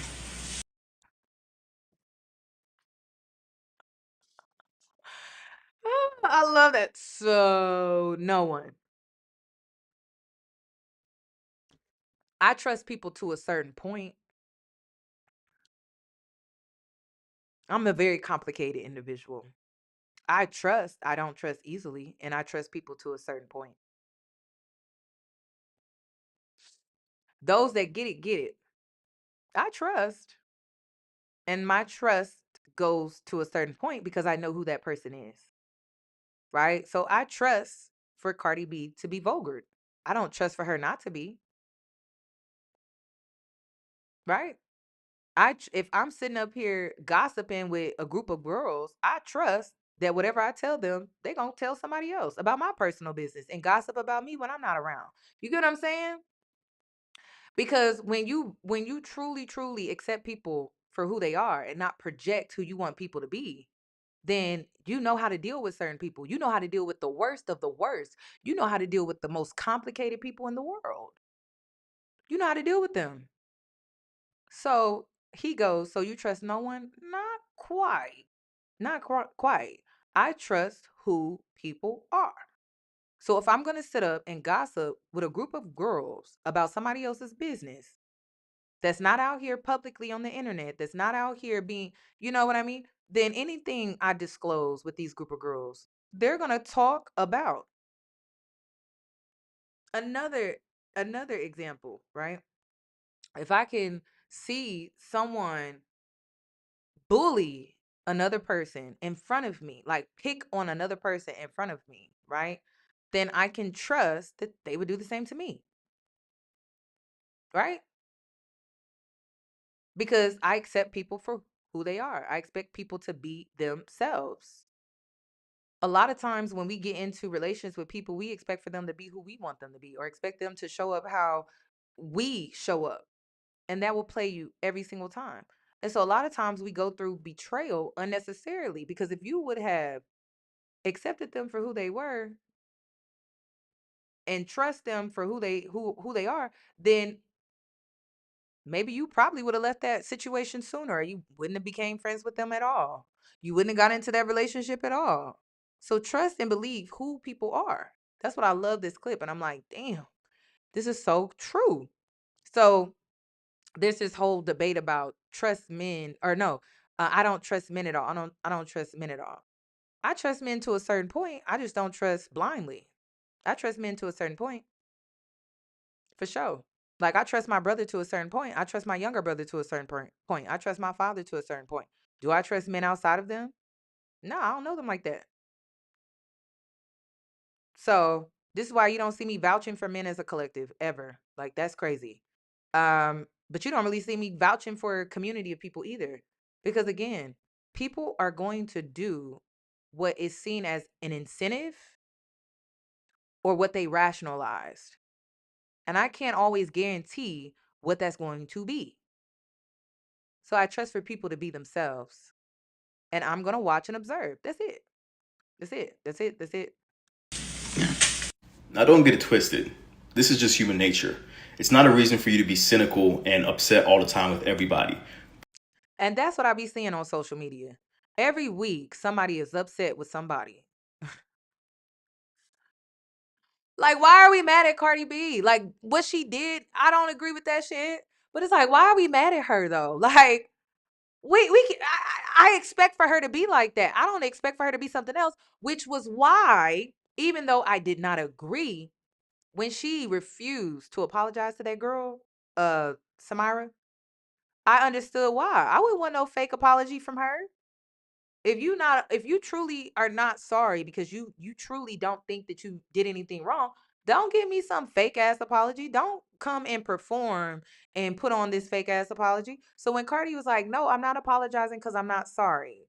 I apologize for hurting your feelings, but I'm not apologizing for me saying what I said, interacting with my fans in the way that I did, because I'm not sorry about that. That's me being myself." And so what I said was, when someone is being themselves and you trust people to be themselves, that's when you get a choice and whether or not you want to exchange energy with them, you want to support them, you want to buy from them, you want anything from them, you want to do anything with them. That's when you get a choice. That's when you get to decide. And a lot of people just give their power away. They just give their power away. So you mad at Cardi B for what? Like, for what? Why are you mad at her, girl? Why are you mad? Cause she being who she is? And so there's a level of detachment that comes with accepting people for who they are. You and trusting that they're going to be themselves, right? So Cardi is going to be her. She don't think she did nothing wrong. She really don't think she did nothing wrong in her mind. Which is why she's not sorry. And see, we get into this habit of thinking everyone has our beliefs, everyone should have our beliefs, everyone should have our morals, everyone should have our principles. Everyone, like, we get into that high and mighty morality compass type of mentality where we think everybody going to be just like us. They're not. And they're not sorry. They're not scared. Nothing bad may even happen to them. So what are we mad about? You gonna be mad every day, on the hour, every second. There is something going on. But it's like when you're so attached to these things, you're always gonna be mad. Like, you always gonna be mad. You always gotta prove your point, debate your point. You always gotta get people to see where you coming from. You always gotta have people on your side. You always gotta have people agree with you. When I get frustrated in this space, when I say certain things and people say they don't agree, my frustration is not the disagreements. It's not. It's when people take what I said out of context to disagree. That's what be frustrating me. Because now when you take it out of context, I don't even feel the same way that I feel, or I don't even see it the same way that I originally saw it when it came to my opinion and my perspective, because, well, you changed the context. So you're not disagreeing with me, you're changing the context. That's where my frustration comes in. Why? Because I'm a content creator that does research. I bring receipts. Literally, some days I spend all day just gathering receipts so that I can back up why I have the opinion that I have. So when you change the context, right? Like, prime example, I literally said confident people don't insert themselves in spaces that are disrespectful, right? And so there was a girl that commented and said that, well, what about racism? Well, obviously, if you change the context to racism being the disrespect, that is a little different, don't you think? Like, because I'm a situational person, then that would change my opinion and my perspective. But that wasn't the disrespect. The disrespect was this girl, Cardi, choosing to joke about her fans who bought 3X and sold them out, that they were fat Fs and that they don't need to eat Chick-fil-A. Why would I insert myself into that space, right? Because I'm trying to lose 15 pounds. I'm currently on the heavier side of my size, and I want to drop like 15 pounds, 10 to 15 pounds, right? And so because I don't feel my best, okay, you fat fucks, you need to, no more Chick-fil-A for you. I could have easily taken that shit personal, but I didn't. You want to know why? It wasn't directed towards me. And then because it wasn't directed towards me, I didn't insert myself and be like, Why would she say that? Why would she say that? Because I'm a girl, I'm a tall girl, I'm 5'10". I would probably get a 3X and then wash it and it shrink and I still would have that oversized look. So I could have easily inserted myself and felt disrespected, but I didn't, because confident people don't insert themselves when it comes to a space where there is disrespect, and then we insert ourselves and take that on and take it personal and then get offended. She ain't talking to me, even though I need to lose 10 to 15 pounds. Like, you know what? She's not talking to me. She talking to her people. She not talking about me. So that's what I'm saying. Confident people don't insert themselves in that type of way. But man, now racism is a little bit different because it impacts us differently. It impacts us differently. So if you change the context, then I'm going to shift my opinion at that point. So it's not that people disagree, but it's like, do you have to take it out of context to disagree? Can you keep it in context and disagree? Then I'm like, I respect you more, and I'm actually willing to hear you out because I'm interested in hearing or seeing what your perspective could be, because it could be enlightening for me. But when you take it out of context, I just be like, oh my God. Like, I'm like, can you keep it in context and still disagree so you can enlighten me to think differently? Because that's what I'm looking for. The fact is that people are always going to do what's in their own best self-interest. So because you understand this now, you shouldn't be surprised when they do nonsense or things you don't agree with. At the end of the day, just like the scene said, trust people to be themselves. And because we all know that Cardi B is vulgar and she creates the music that she creates, she's a rapper. She was married to I'm sorry, Offset. Okay. Um, what are we expecting from her? We could expect for her to do some stupid shit like that. Like, I'm expecting for her to be Michelle Obama. No, I don't hold her to that standard. I don't. She's never given me a reason to. So because I don't hold her to that standard, right? I'm not mad. I'm not mad. I'm not mad. I'm not mad. I'm not mad. And the reason is because I don't want Cardi to be fake with me. So when she said, I apologize for hurting your feelings. It was not my intentions to hurt your feelings. But I'm not apologizing for how I was interacting with my fans, because that was me being me. And if according to the world, there's millions of people that support Cardi B. I don't know. I think she has like how many fans does she have? Like 16 million? I don't even know. Let me see. Cuz I don't follow her. Oh, she has 163 million people that like her. So that's why I'm just like, I'm not taking that personal. Like, listen, her 163 million followers, if they want to be upset, they have every right to be. But I'm not about to insert myself in the middle of that. Her 160, and then the situation is over with. Her 163 fans didn't even see anything wrong with it. You see why I'm not gonna get upset? You see why I'm not gonna put myself out here to be publicly lynched? It's not worth it. It's not. So I'm gonna tell you, preserve your peace. And when it comes to people wanting to do some weird shit to you, right? They wanna be weird. Let them. But that don't mean that got something to do with you. I just move around. I'm famous for that. I'm move out the way.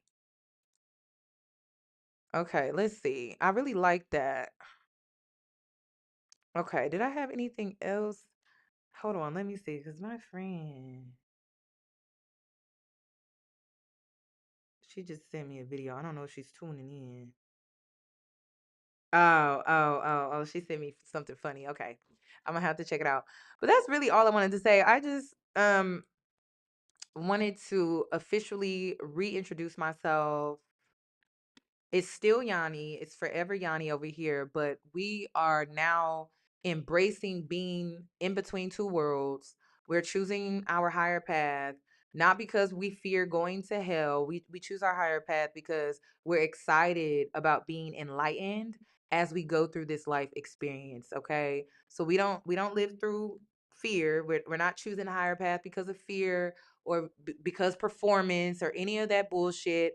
I'm still going to be gardening from time to time. I may even have a drink from time to time when I feel like it.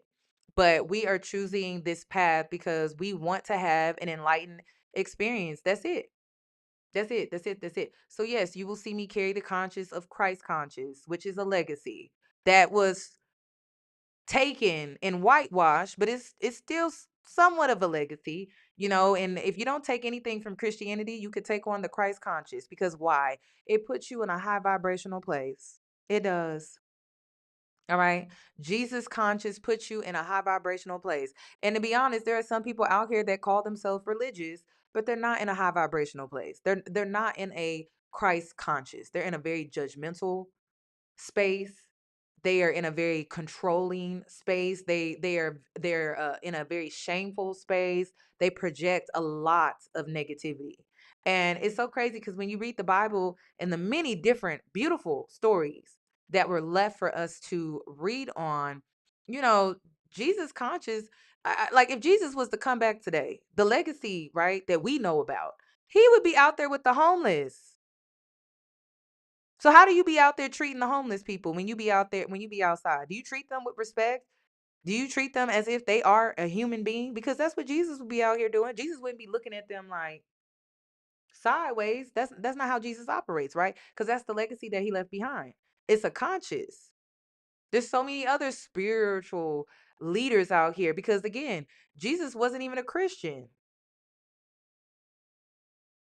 His legacy now is Christianity, but he wasn't even a Christian when he was walking this earth. So again, like we get so caught up on these labels and things like that, but we don't put enough focus on our behavior, how we treat people, how we show up in the world. We put more fixation on the program. That's it. Because we think if we just complete the program, just like everything else in this world, we're going to be rewarded, right? But it's like you're completing the program, but it's like you're still not treating people better. You're not treating people equally. Like you're not. You're judging them. You're looking down on them. You have this high and mighty complex. You're looking down on people as if you're the authoritative one, and it's just it's weird. It's weird. It's weird.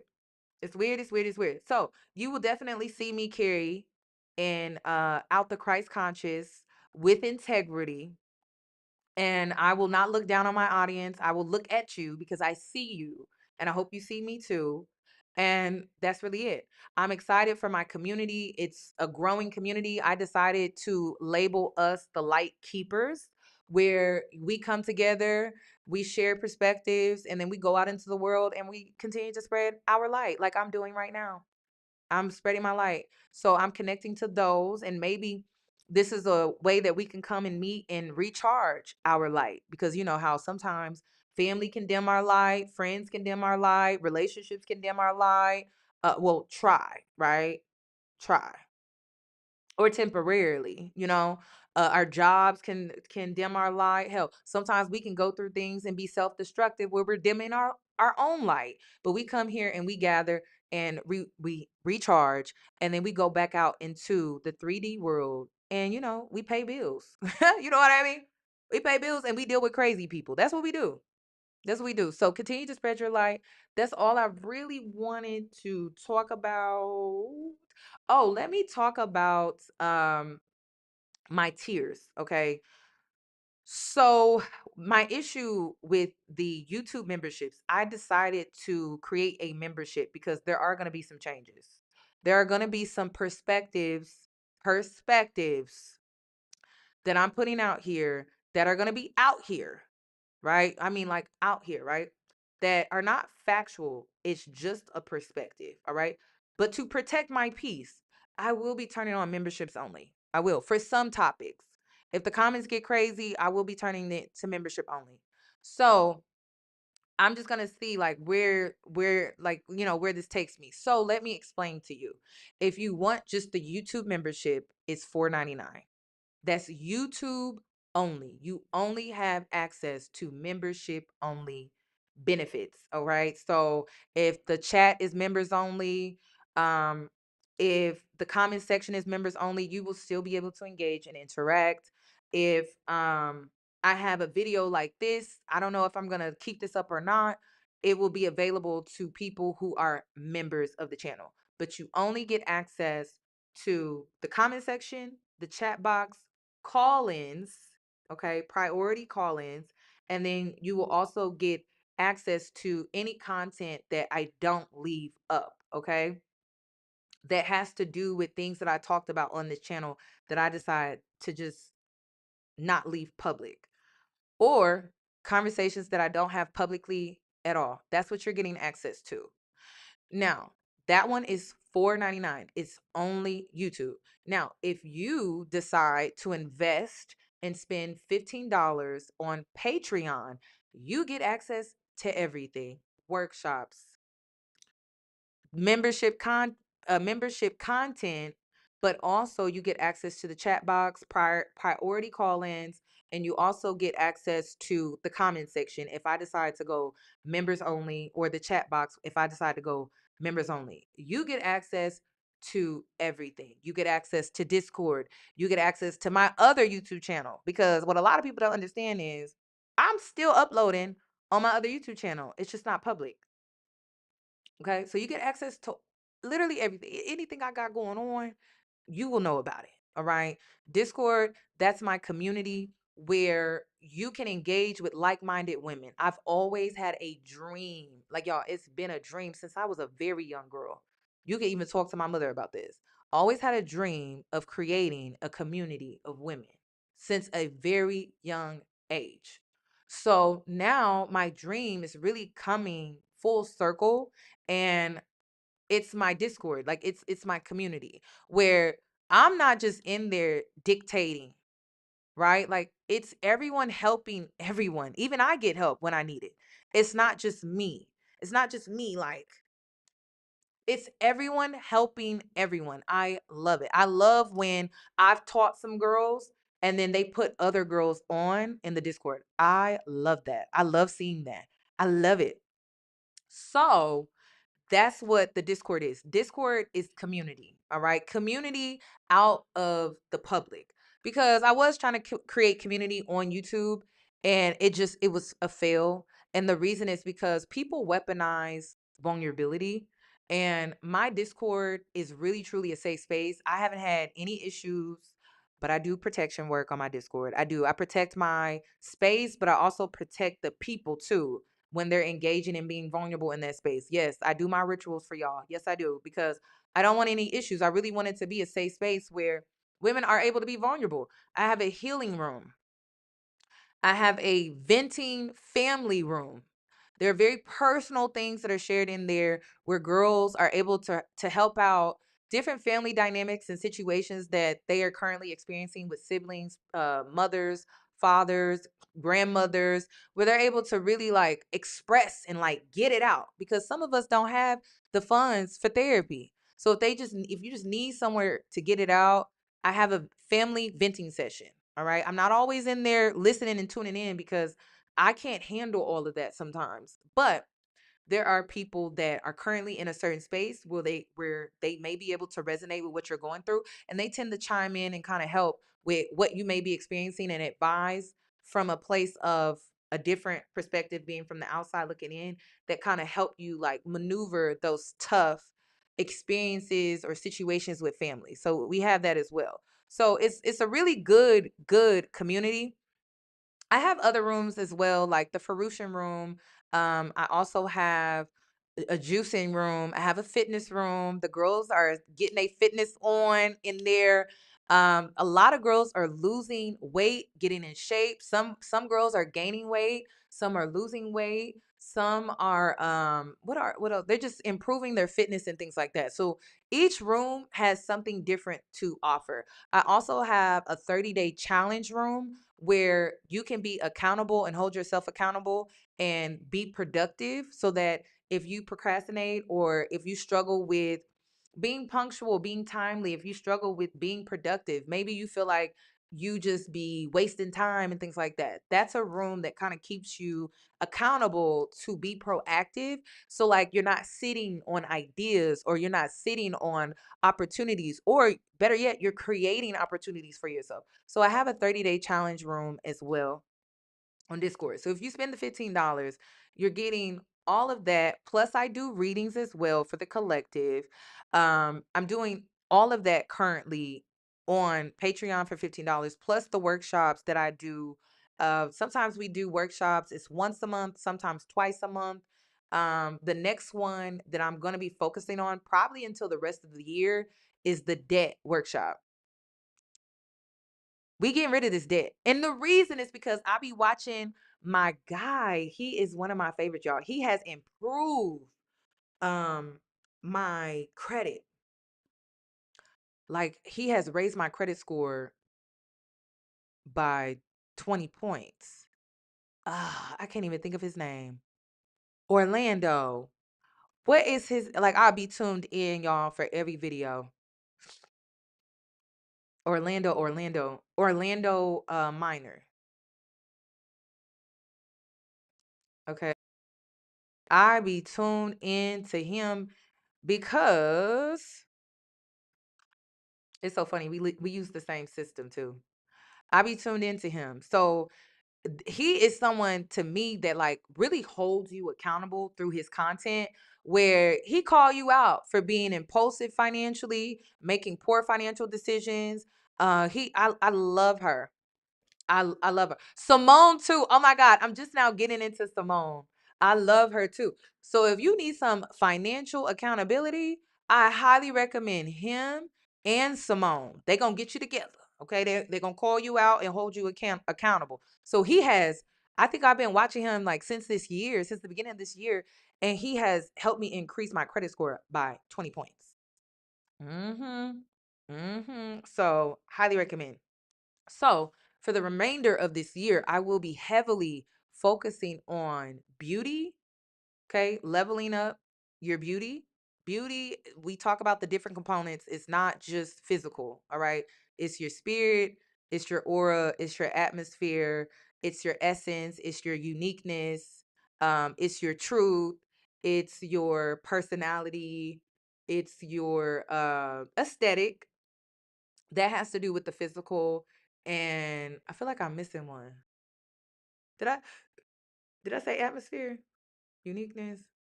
Your spirit, your personality. I broke it down, so we're still going to be focusing on that for the girls that really want to level up, because me leveling up is not just physical appearance, it's also like leveling up internally, and then the outside tends to just really come together naturally to where it does not feel forced. So in the past, I was leveling up and I put a lot of focus on the outside, and ever since I started focusing on the inside, the outside just naturally came together, like a beautiful gravitation of just coming together, and like me just really stepping into myself. Like, that was my experience. Shaka Khan, love her. Like, Shaka Khan and Tracy Ellis Ross, those are two women that the only two celebrities that I'm like, I look up to them. Shaka Khan and Tracy Ellis Ross. And so one thing about their beauty is you can feel it. Of course, they look amazing on the outside. Like, Shaka Khan look good. That girl looks amazing. Um, but her beauty is something that you can feel. So when it comes to like my beauty workshops, like, yeah, like, you're gonna look good. I don't think that's really a discussion. Hell, you look good already. But I'm saying, like, if you want to elevate that, let's work on the inner stuff. All the outer stuff is gonna naturally come together for you. So those are the two things that I'm gonna be working on for the rest of the year. I'm just gonna be a little bit more aggressive with the debt. And the reason is because I'm seeing people lose their jobs. I'm seeing people struggle with bills, groceries, hell, gas, transportation, car payments.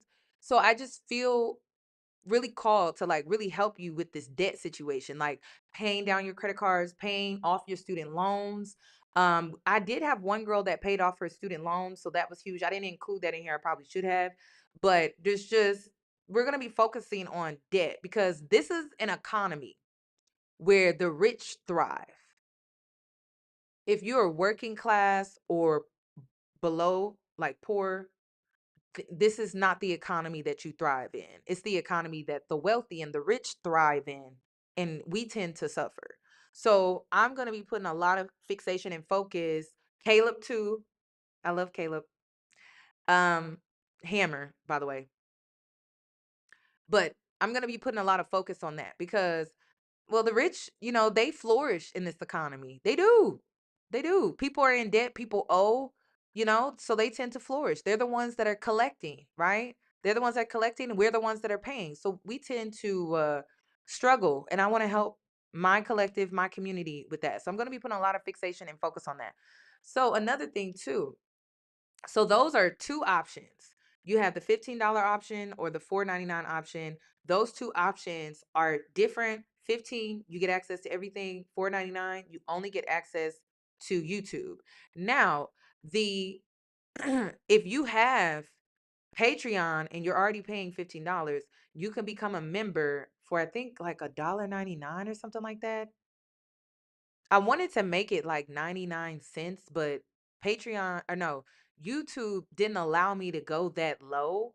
So the lowest I could go was $1.99. So if you're wanting to be a member and be seen as a member on the platform, then you can add that on, and that will just be an add-on for you to get more access to the YouTube channel and things like that. For if I decide to go members only chat, members only comment section, that's really what that is for.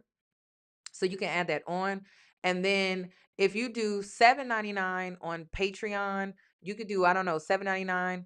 No, I think I'm sorry, not $7.99, $7 flat on Patreon. That still gives you access to exclusive content. It just doesn't give you access to the workshops. So the only thing that you don't get any access to is strictly the workshops if you subscribe to Patreon for $7.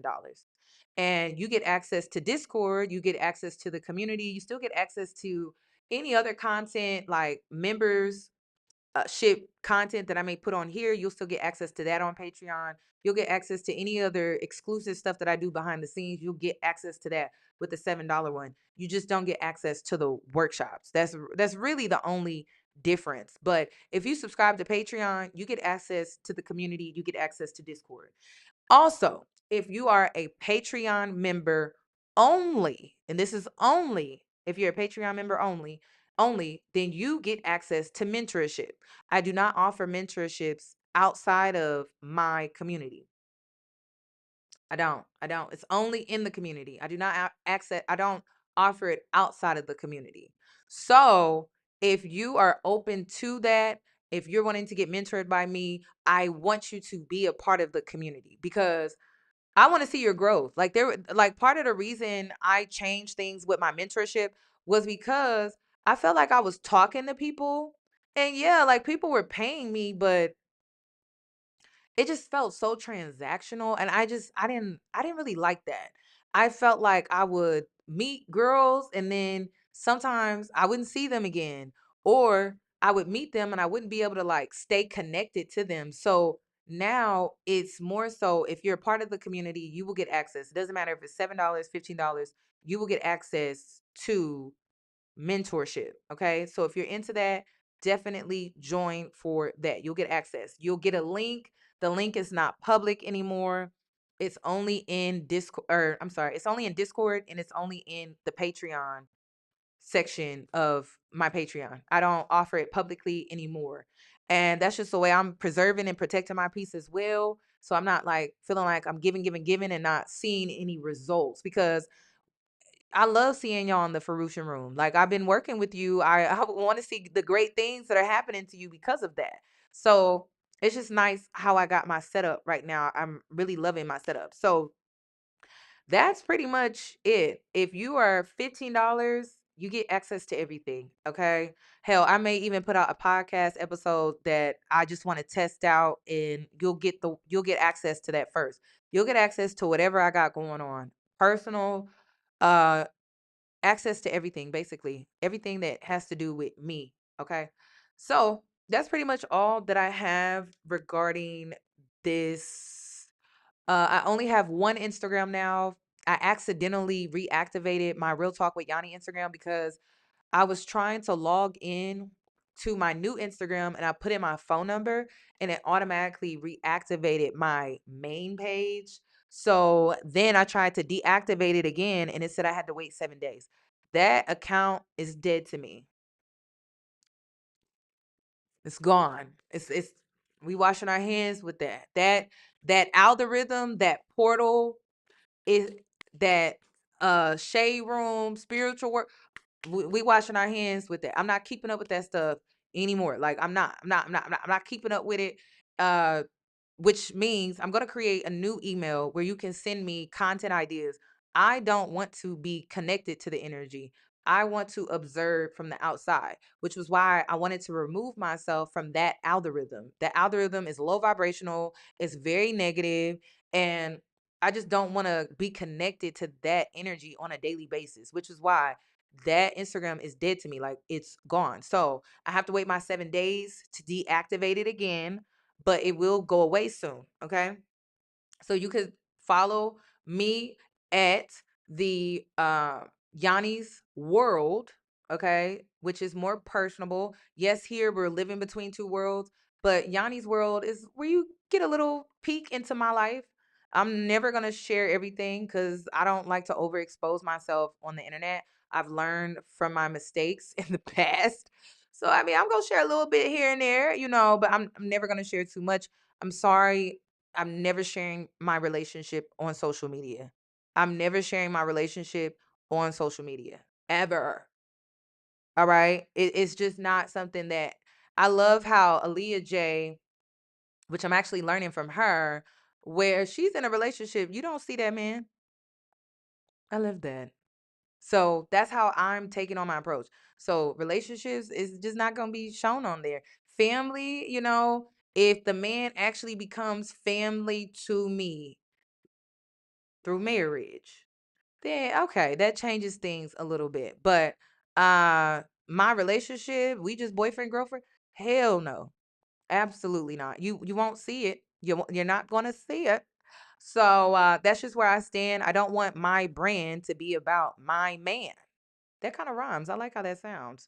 But this is me. You subscribe to me, and I'm going to continue to show up as me, and I am going to be the center of this platform and any other platforms I create. Okay.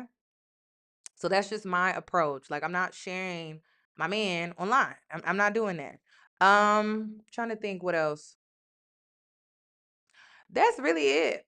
That's really it. So I'm logging out. Thank you all for joining. And shout out to the new tribe members, my light keepers. Please, if you can, I would love for this light emoji to be our thing. So let me go ahead and put that in the chat box because I want us to continue to spread our light so that we all know what it looks like. I don't mind if you put the candle emojis in here because we are breaking generational curses. We're breaking generational cycles of whitewashing, colonization. We are deconstructing from the white male worship.